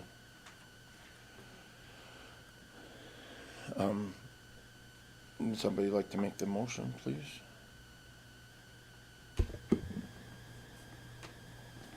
Councillor Boniface. Where did the motion go? Oh, there's no motion. We accept that from Ed, right? No, to accept the meeting with, the invite with Dan Williams during the AB Munis, Okay. With a discussion of the topics presented. with the discussion of the topics presented. Okay. Councillor. Sorry, if I can just do a friendly amendment, I think that if administration has topics they wish to put forward as well, that we bring the list and then we can just make Yeah. sure we hit them with the list that we need to hit them with. Sure. Sure. Okay. Any further discussion? Okay, all in favor? Okay, thank you. I'm okay. Request for letter of support, Cape, Mr. Crouse. Thank you, Mayor. This was forwarded by Councillor Sinclair, so I think Mr. Sinclair could, or Councillor Sinclair could probably provide greater information than I. So, yeah, this is quite, I believe it's quite an exciting subject to talk about. What is going on with Cape right now is that they have, I guess part of this, I have 2 portions of it. I'll speak to this letter of support first. This letter of support from Cape is basically to say we're on board with their efforts to work towards the, the House Pass. It's the old term. It's more now the economic corridor, I believe. The Pacific Trade Corridor, I guess, yeah. I think that's, my apologies. I gotta get my ladder up. Pretty much, there is an application for a grant to start the work towards getting the federal grant. So it's kind of a 2-stage process. This grant application that they're asking for support is pretty much say to all the communities that may and I mean, I believe it will be beneficial for us to be on board with this, is to say we support Cape's efforts in going after this grant, so that they have reinforcement of municipalities going forward. The second portion is another letter that I did forward to you over the weekend, was a request for funding. The request that, so what's happened now is that Cape's had to take a financial hit, I guess, of $5,000 to go towards this grant application process. And coming to you with this, I feel Rocky Mountain House will definitely benefit if this corridor gets approved, and will really kind of change things for the future of our community. And I'm requesting council to consider kind of topping up Cape with a little bit of financial support from our special reserve fund of $5,000 to help offset that hit for Cape, as they have a lot of progressive work happening right now. Where they are today from when we first were introduced to them is something else, and I really feel that Cape needs this support to continue the momentum that they've got going on. I don't know what else to say. Like, I just think I think all of it is a good thing. I'd like us to be supportive of their efforts. I certainly can appreciate your enthusiasm. I'll be honest and say that it seems that Cape every so often just seems to pull this out of the air again, just to kind of get us all riled up and on their side again. That's how it feels like to me, anyway. I mean, you're right, it would bring a lot of business to our community, but I don't know, it's not sitting well with me, I'll be honest. It's not the money I wish to spend with Cape. We give them a lot of money, and I'm not quite sure why they need another $5,000, considering the amount of money that is given to them by the communities that are involved with Cape. But, anybody else have anything? Councillor Musker. Thank you, Mayor. There's not an amount requested at all from Cape. Yes, I know, I understand that the letter that came is a bit vague on a request for finances. I'm coming from the meeting that we had, and there are, I'm just trying to find it in my notes. There are members around the table that have put in their personal efforts of financial support towards this as well. And that's where I feel that with those individuals, it may, I want to be at the table with them on this. And I think that we really, I understand that we've had a bumpy start with Cape, but what I've been witnessing has been a huge turnaround from where they started earlier in our term. Like, what they've achieved in the last 8 months is, for me, really impressive. I did have my doubts as well in the beginning. I wasn't sure what this membership was about, but where I am today, I can see that the work is coming to create some fruit, and I think it's worth supporting so that we can actually bite that fruit one day.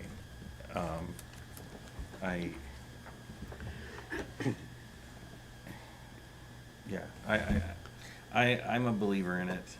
I like where their new where the direction of their new website is going, which I have a training seminar coming up for it in the next 2 weeks, I believe it is. They've really advanced the model of the membership. The benefits that will be coming from it, they're incorporating CityViz into their new website. which will have monthly updates of statistics of the communities that are members of CAPE. So we can have more up-to-date comparables with other members. Some of this work is ongoing, and that's where the support comes from. The $5,000 number comes from the CAPE meeting that we were in when we voted in favor of letting CAPE spend that money. I just feel that if they lose out on that funding that they've already kind of allocated to their growth, it may slow things down for what they're working on. So are they asking all their membership to give them $5,000, or was that a direct, like Sylvan would do it, Red Deer would do it? Sylvan's no longer a member of CAPE, so, Okay. So anybody that's involved, are they all being hit up for 5,000, or is it just no, that's the amount of money they need total? to be honest with it, this was a kind of initiative that I spoke with them about. I said I'll take this back to my council. I think I see the benefit in it. We are probably we will be most likely the first community that will benefit from this potential corridor opening. And that's where I'm coming from, is I think it's worth considering us being at the table for it. Okay, That we're gonna probably be the ones benefiting the most. thank you. Councillor Musgrave. Thank you, Mayor. And thank you, Councillor Sinclair, for the pitch. I'm in favor of this for a couple of reasons. I've watched my colleague to my right go from being indifferent towards CAPE when he was appointed to the CAPE board to being enthusiastic. And so I pay attention to that sort of thing. Councillor Sinclair is really getting excited about some of the stuff that's happening there. I don't go to those meetings, so I'm depending on him to bring this stuff forward. The second reason is because I feel the federal government's attitude towards diversifying trade has changed in the last 18 months.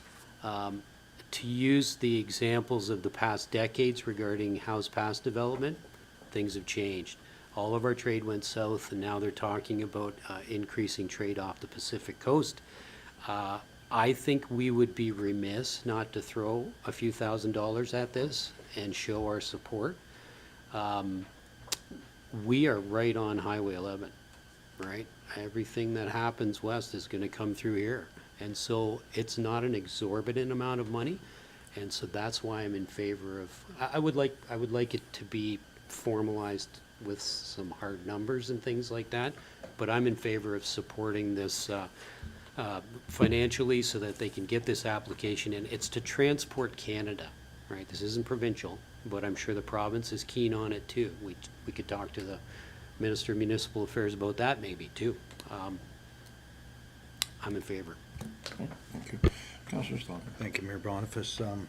I unfortunately wasn't able to attend the Cape meeting as one of the appointed, but the Pacific Trade Corridor initiative is an Indigenous-led regional infrastructure planning project by Montana Band and other partners. And I think because it's Indigenous-led, and Chief Standing by the Road had mentioned that those relationships in BC, because that's always the hurdle, right? Inter-province, inter-provincial, getting on the program.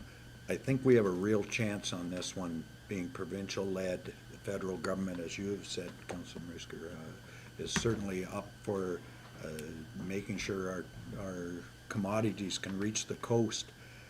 I do think that this is probably a good expenditure. What I would like to maybe have fleshed out, and I don't want to put you, Councillor Sinclair, on the point, was the number 5,000 based on membership, or just, and the funds themselves are to develop the grant application, or it wasn't clear what those funds would be going for? So the funds that I'm referring to for us is to help top up CAPE so they can continue their efforts in everything else that they have planned.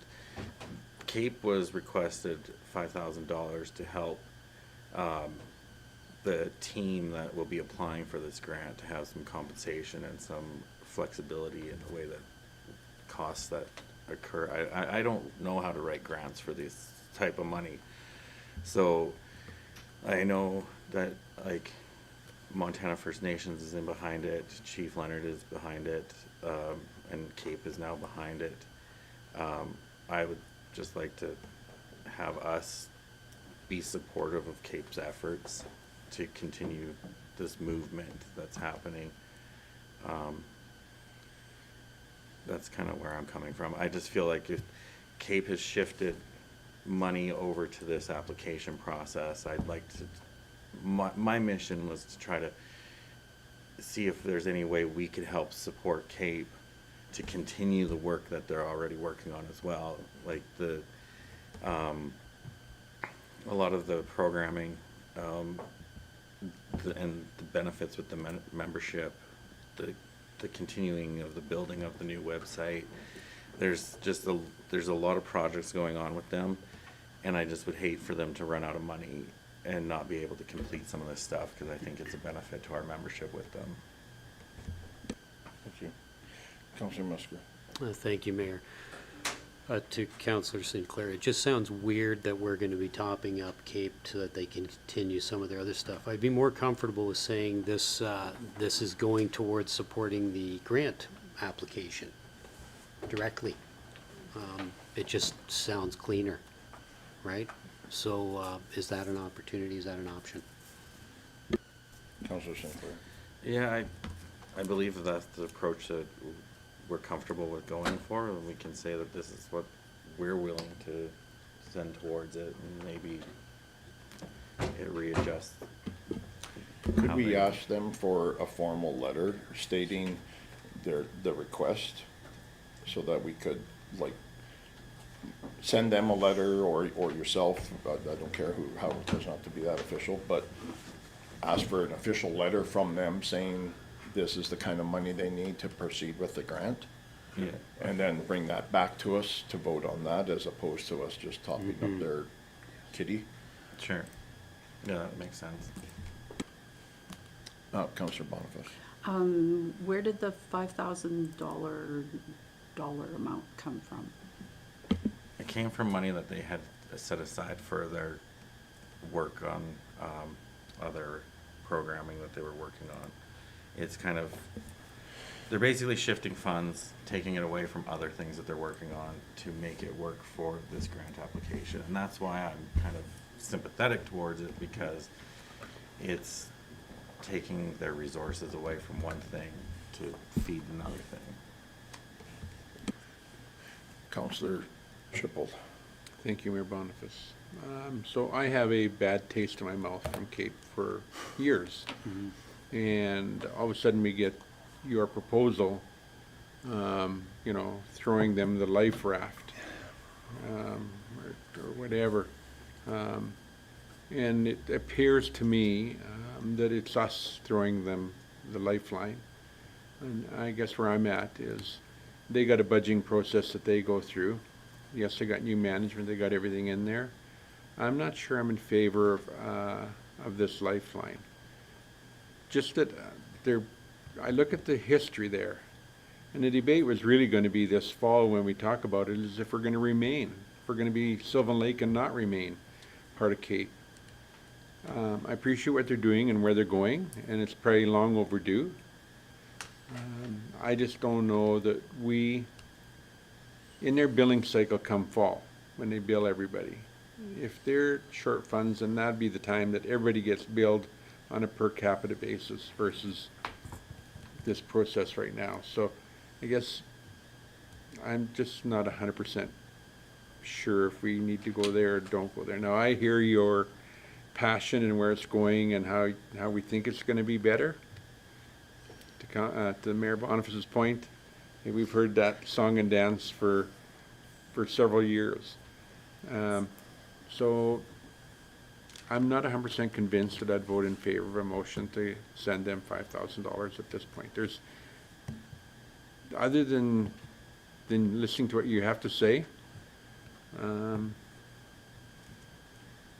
I know it's out there. So they have a process, they budget, they can requisition more funds or ask for more.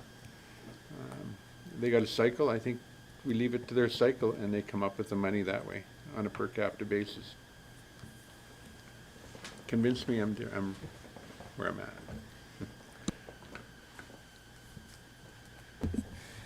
I mean, I do feel it's a very valid point.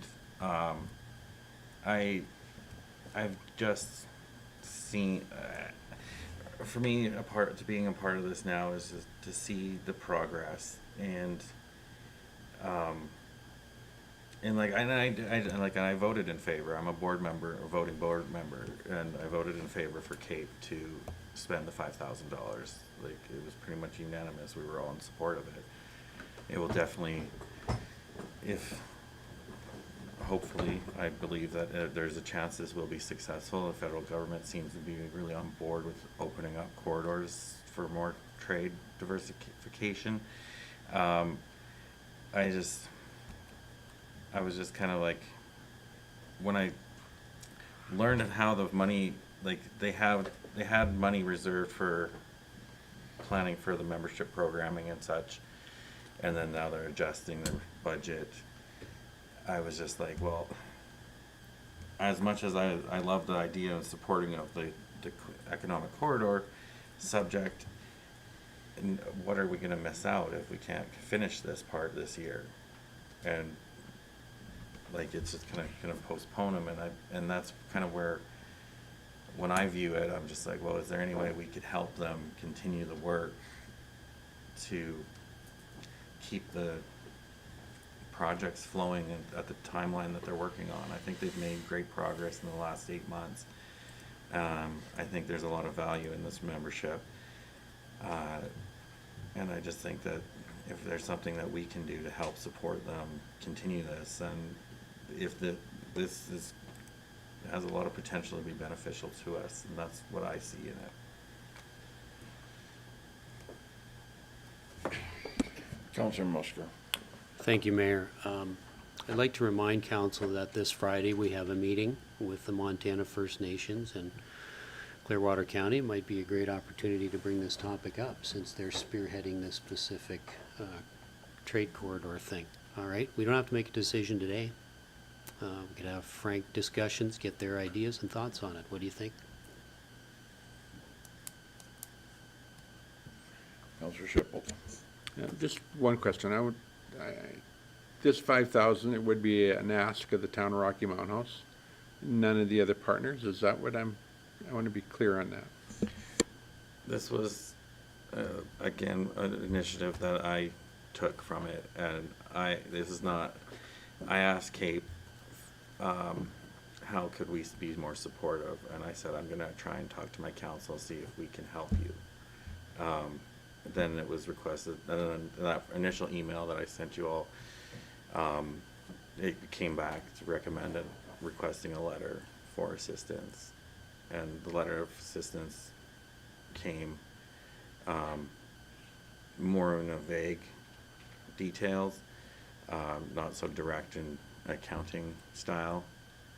I think I can go back to them and ask them for a more detailed letter of what this could potentially be supporting. I just feel that there's benefit in supporting them, and I mean, in the end, it's how we vote on it, and how you feel about it. If we want to wait and talk to Montana First Nations, maybe that might be the opportunity to have more thorough conversation on the details of this from their end of it. I do feel maybe for now we could do the letter of support saying that we support their efforts on the trade diversification, which is the first letter, and then this funding support, maybe we can table to the next meeting after we have our other meetings, if that works for you guys. That works. Would you care to make that motion Sure, I'll make the motion that we respond to the letter of request for the Trade Diversification Corridors Fund application letter, and that we table the financial support discussion until next council meeting. Okay, any further discussion? Should it be two motions, or can we put it as one? One is fine. One is fine? Okay. Unless council wants to split it. Counselor Shipple? The only reason I'm thinking about splitting it, one is a decision, the other one's a question for the next meeting, so we really have two different topics, so I'm thinking it needs to be two motions. Okay, so, Okay, so I'll amend the motion to be the motion for responding to the letter of support for the Trade Diversification Corridor Fund application. thank you. All in favor? And that's carried. And second? And the second motion will be to table the discussion of financial support towards CAPE's efforts till next council meeting. Thank you. All in favor? And that is carried. Thank you very much. Our next item is, where did I lose myself here now? I guess, correspondence for information. Circular. Oh, the circular? Did I miss something there? I think that's next up. It's just correspondence for information purposes, correct? Any questions arising from any of that? Counselor Stalker? No, Oh, Counselor Shipple, please. Okay, so in there's quite a bit of literature regarding Bill 28, which is municipal affairs, put some things in there, and a couple of questions I have for Mr. Kraus. One is about residential subclass, and if there's not the primary residence on that for subclass. And I'm confused on what they're trying to say in that section around subclass, to create a subclass in a residential area if there's not a primary residence on it. And I'm not sure what they're trying to say there. Sure. So to provide council background, so the town of Canmore created a subclass that had different mill rates based on the type of the usage of the home. So permanent resident, part-time resident that only lived there a portion of the year, or it was a rental, a home, but used for rental purposes. So what Canmore did was, if you were a permanent resident, your mill rate was lower. If you only lived there 6 months out of the year, you had a different mill rate. If you didn't live there at all, you had the higher mill rate. And the citizens of Canmore, or some property owners in Canmore, took that to court saying it didn't comply with the MGA. And they lost. So the courts ruled the way the MGA was written, the council had the authority to create those subclasses. The provincial government did not like that ruling, so they changed the MGA to say you can no longer base a subclass on how often a residence is occupied.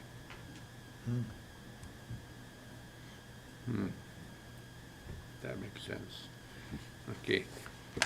The second question I have, with all the literature they sent, was about CAOs and ensuring that the bylaw of the CAO is aligned with natural powers. That many bylaws don't have the natural powers component within them.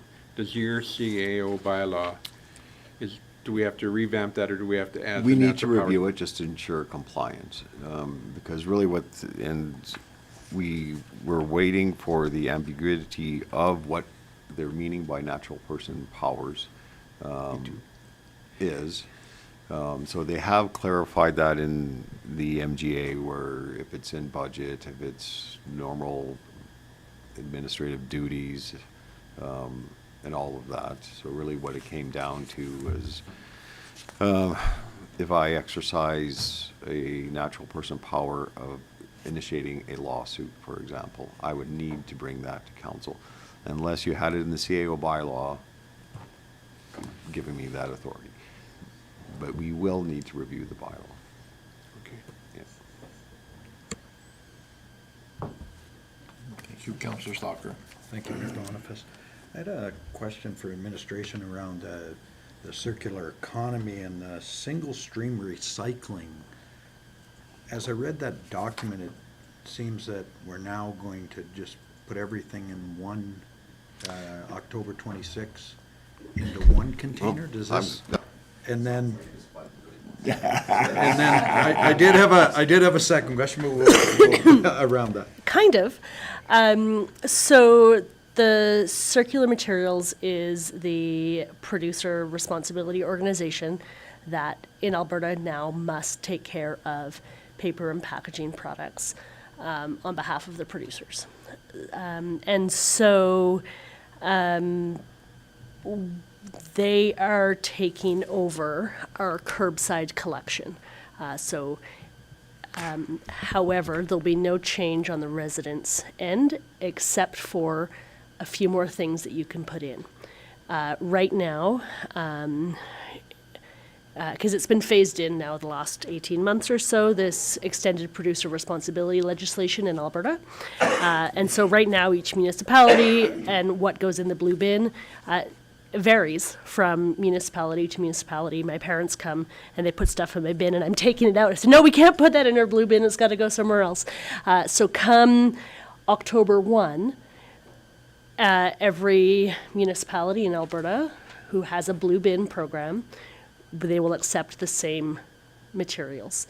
So in Rocky Mountain House, that means an addition of the soft plastics, which is very exciting for us, as well as aerosol cans. And I looked at this morning anticipating a question, and I noticed there were three things. It also doesn't change our Eco Center depot at this time. What's that? Oh, right, yes, sorry, glass can go in our blue bins, which is something that now residents have to take to the Eco Center. But come October 1, we'll be able to put that glass directly in your blue bin at the curb. Okay, so they're not going to, if looking at the pictures, they're not taking any compostable green bin stuff. Well, no, that is a separate bin. That is our Yes. our So- municipal service. There's any arrangement related to the request of carts negotiated directly with the community. We own those blue bins. Are we selling those blue bins to, I assume there's an entity that is going to pick them up? And if so, what does that total look like? So yes, we are selling the blue bins to the contractor hired by Circular Materials, which just happens, we just found out recently that Empringham actually got the contract with Circular Materials. So we are working with Empringham on establishing that cost. So it'll be basically the cost of the blue bin plus depreciation of some sort that we haven't settled on.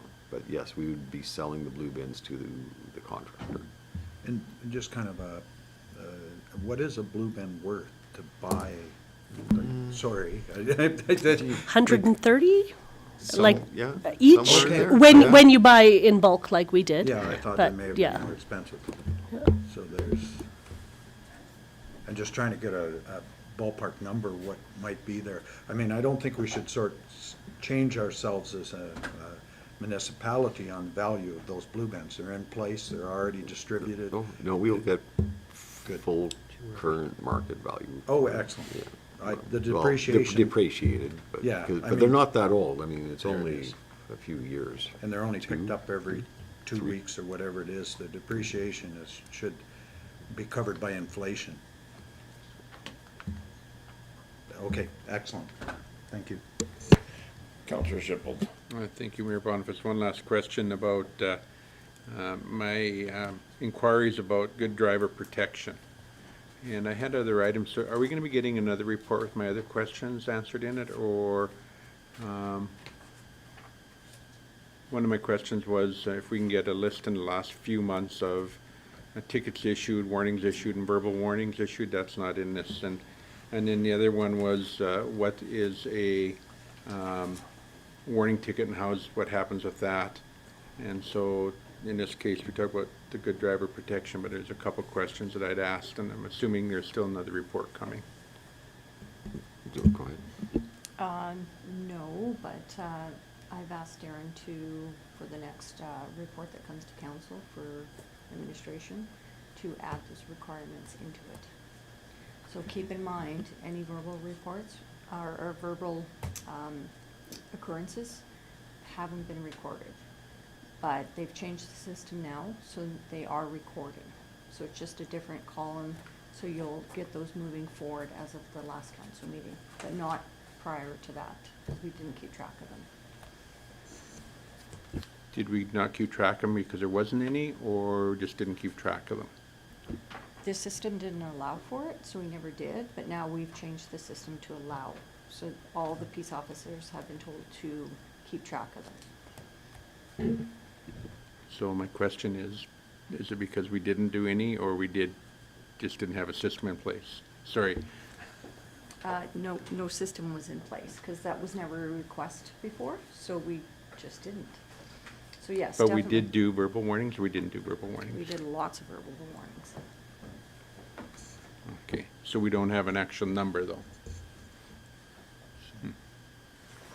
Interesting. Councillor Musker. Thank you, Mayor. Getting back to the blue bins.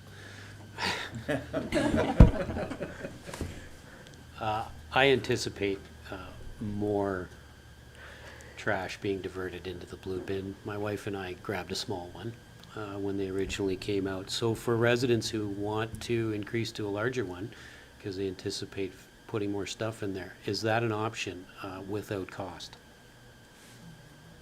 Prior to Empringham taking these over, I do not have the answer to that question. you can get it for me. Sure. I'll I don't need it endeavor right now. to do that. Thank you. Yes.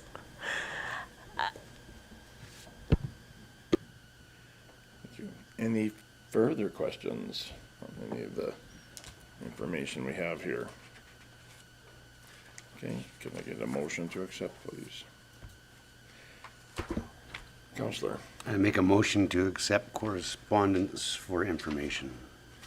thank you. All in favor? And that is carried. Thank you very much. The next item would be mayor and councillor reports. It's been rather a slow month for myself. I've attended lots of little things, but most of it's just as a warm body filling a chair. So there really isn't much for me to say. Go ahead, councillor.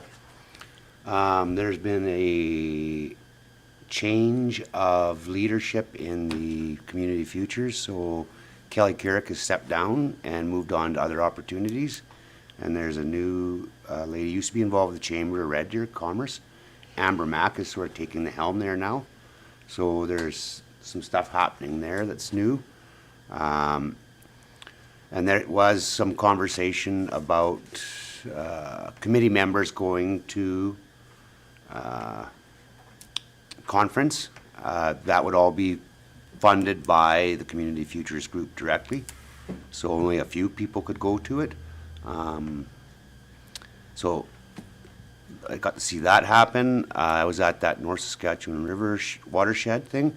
It's important to note that the big takeaway from going to that conversation was that the North Saskatchewan River is very strong and vibrant. And that was probably the biggest thing that I was, or happiest thing I was to take away from that meeting.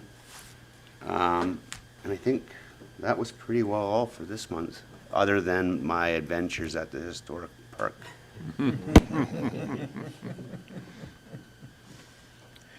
Councillor Shippold. Thank you.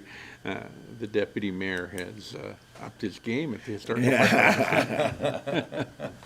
Anyway, definitely slow month for myself as well. Not much going on. We met with the police chief, we did the staff barbecue, met with the school division, had coffee with the counselor, which was here. Unfortunately, only 3 people came. but we had a whole herd of counselors and the mayor was there. So we definitely answered questions, what were available or what came around. So that was it for me. Councillor Boniface. Sort of a slow month, devoid of household extra activities.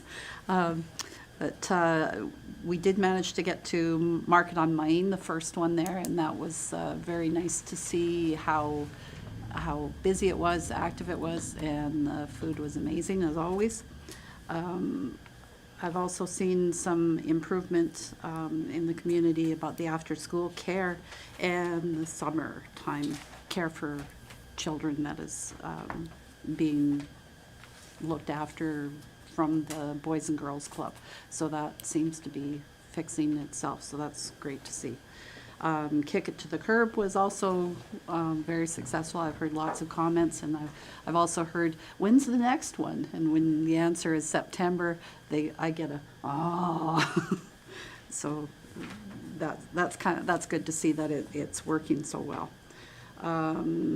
I attended A.B. Muni's in Red Deer with Councillor Sinclair, and the biggest one that I got out of that was the reimagined taxes, and there was some interesting thoughts on there. Instead of just getting all our money from the residents as taxes, with our expenses going up and federal and provincial governments pulling back some of their funding, we have to come up with some other ways to make sure that we can cover our infrastructure. So there was a few ideas in that I got that I'll be bringing into council in a bit here. And then on July 25th is the Summer Splash Barbecue. I guess I'm in the dunk tank, so nobody attend, please, and no, stay away. They are feeding you, so pay attention to that instead of the dunk tanks. And I hope it's good weather that day. But that's about it for me. Councillor Musker. Thank you, Mayor. A lot of the same stuff, of course. Met with Alberta Police Services here in Chambers. I had the opportunity to celebrate with the Rocky Barracuda Swim Club, their 45th birthday celebration, and the ribbon cutting for the new clock in the pool there. We met with Wild Rose School Division discussing JUPA agreement. The town staff barbecue. We had steaks this year. It was awesome. Community Growth Committee, meeting with 2 local business owners regarding development. I also attended the Asokoin Elders Tea and Bingo. Very interesting there. I had an opportunity to sit down with the executive director, Mel, and she shared with me the concept drawings of their new build across from ERE. So very exciting. That's the new Aboriginal Head Start build. So I hope it goes forward. I don't see any issues with it. It's institutional. It's already an institutional corner. But I asked her if I could take it. She said, no, you can't take it with you. But I had an opportunity to see it. Anyways, coffee with the counselor as well. And then spring into summer community event. I was on the barbecue, flipping burgers. So, yeah, it's a good time. Councillor Sinclair. Yeah, a lot of similar things. The community event, spring into summer thing, I think was a great success. I know we did smoke out the arena a little bit. I mean, a lot, but the turnout was just phenomenal from the community. It was really well received, and it was just so hard to watch those kids get upset.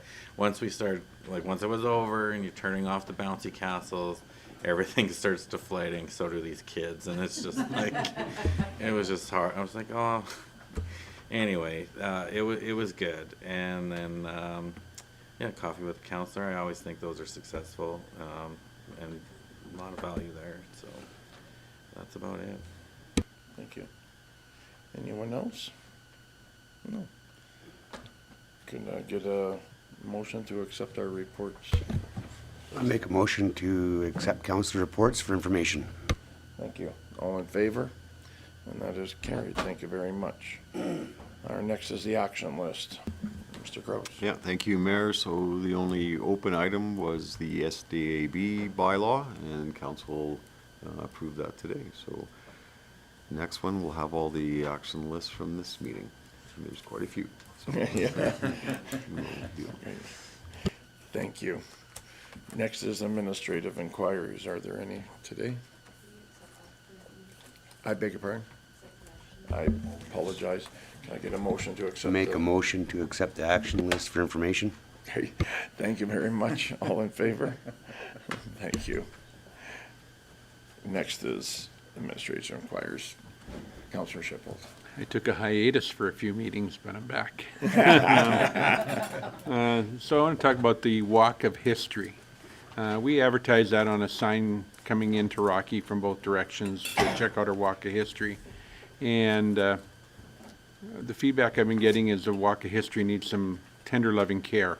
There's missing signs, missing parts and pieces, so I'm not sure where that's all at. So I guess what I'm looking for from administration is just a report on how many signs are missing and what the plan of attack would be to, if we're advertising it coming into Rocky on the signs, it probably should be in place. So I'm just looking for an update on that. The other thing on Facebook that's been a hot topic is the configuration of Market on Main. I know we've talked about it at previous council meetings, and there seemed to be an overwhelming thought process of moving it back to the outside and having all the people mingle down the middle, just for camaraderie and items like that. So I would really like to see that. There were some issues brought up that I read about safety concerns, about how narrow the walking sides are on both sides and all that kind of stuff. So I just, before we get through another summer of Market on the Main, I don't know how council feels about this, if we should look at it again or not.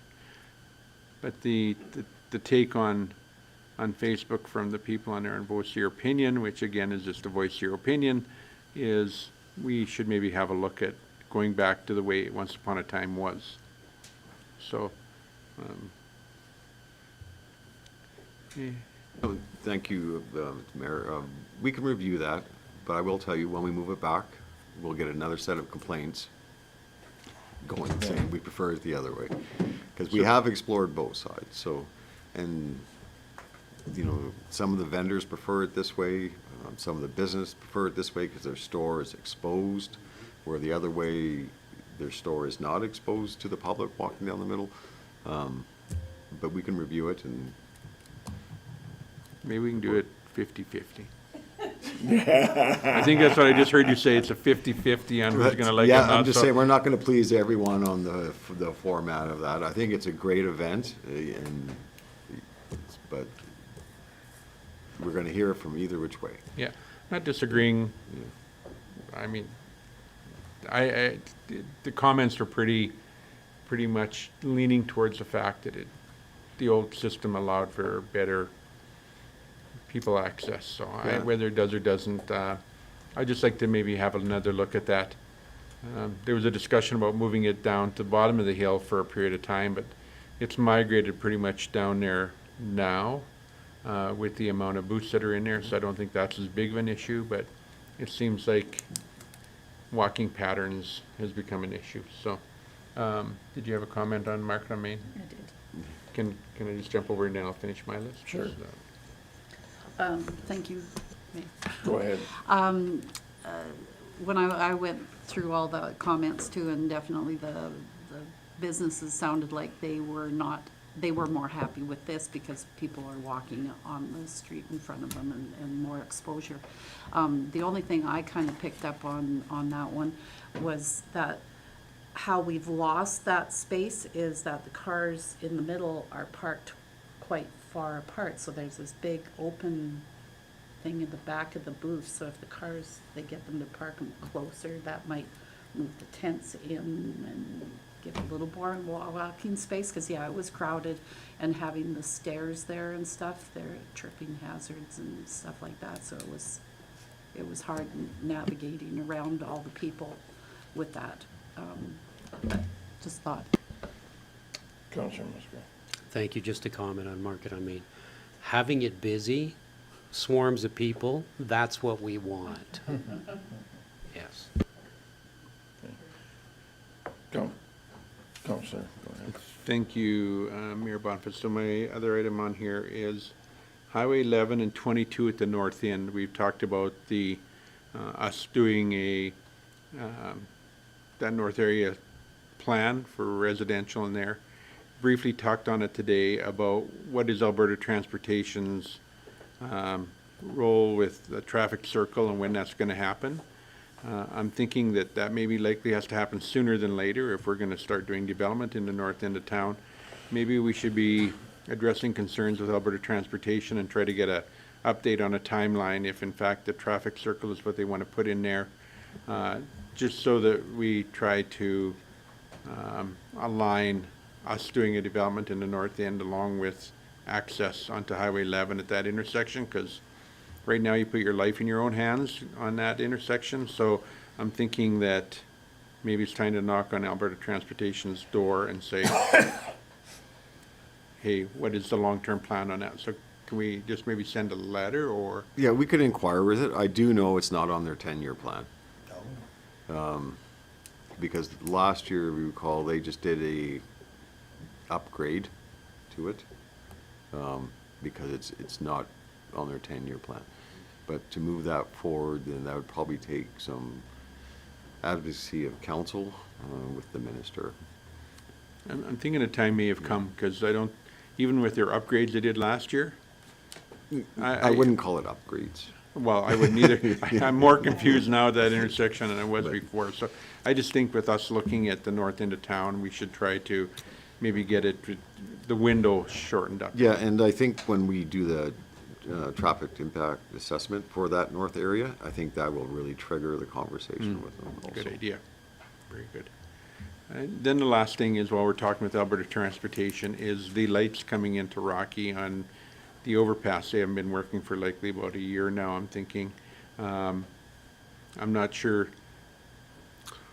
There's a whole section out right on, basically from the lights at Rainbow Ford into town. I'm gonna guess. Is there 6 of them? Yeah. Okay, Councillor Sinclair says 6 to lights not working, so.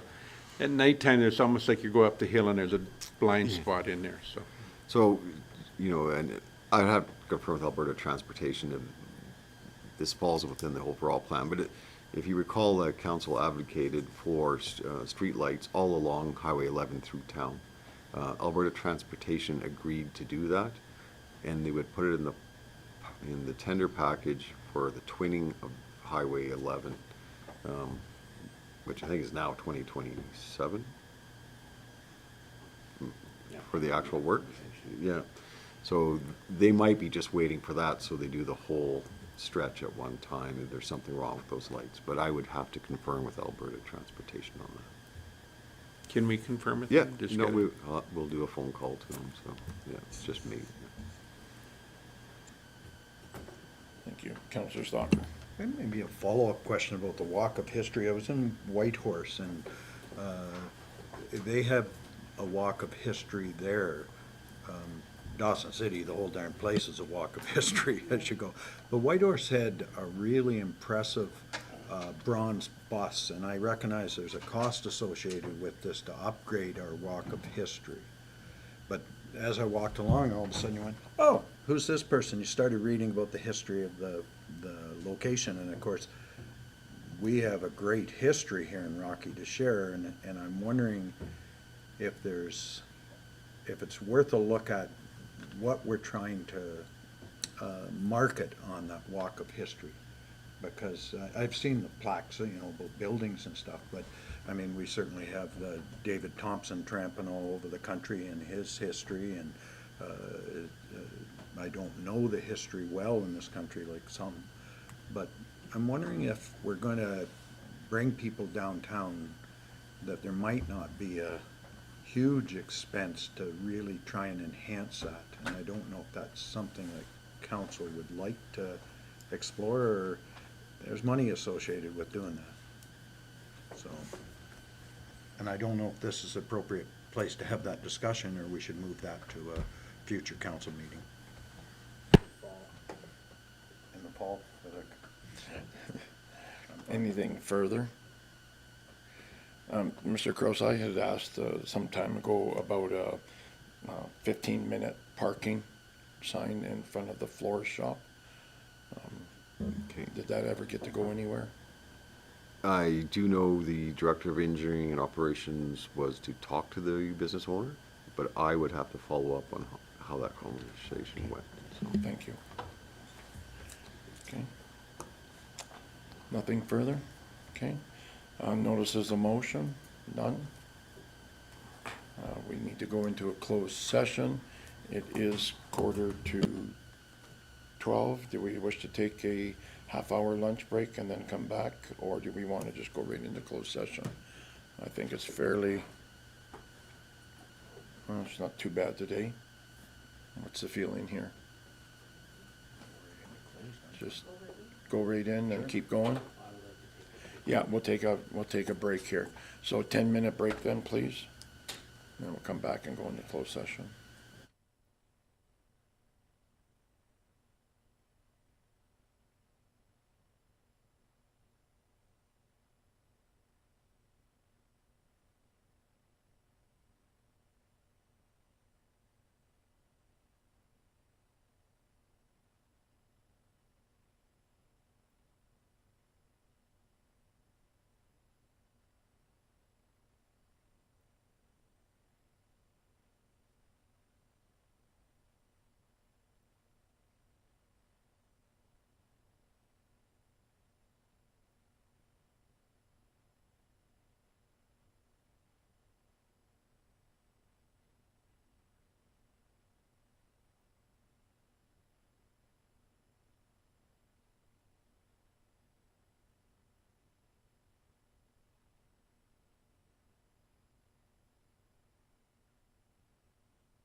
Excuse me. We are live again.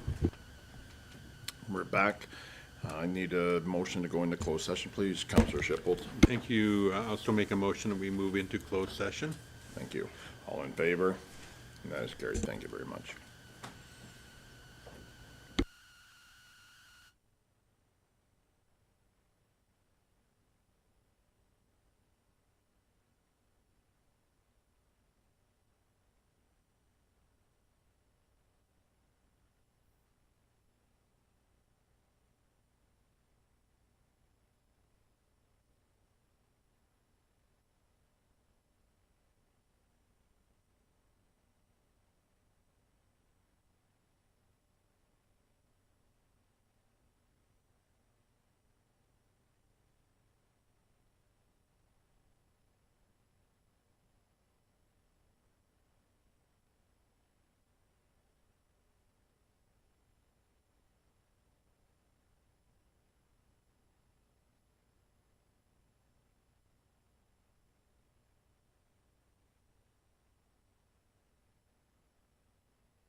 Thank you. We're back from our closed session. We have a few motions coming out.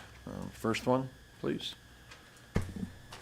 Counselor Boniface, 16.2, except for information. all in favor? And that is carried. Thank you. Counselor Shipple. Thank you, Mayor Boniface. 16.3, which is discussion about the Rocky Seniors Housing Council. I would so move that we accept that as information. Thank you. All in favor? And that is carried. And I'd like to make a motion that we accept CAO dialogue for information. Thank you. All in favor? And that is it. And that is our meeting.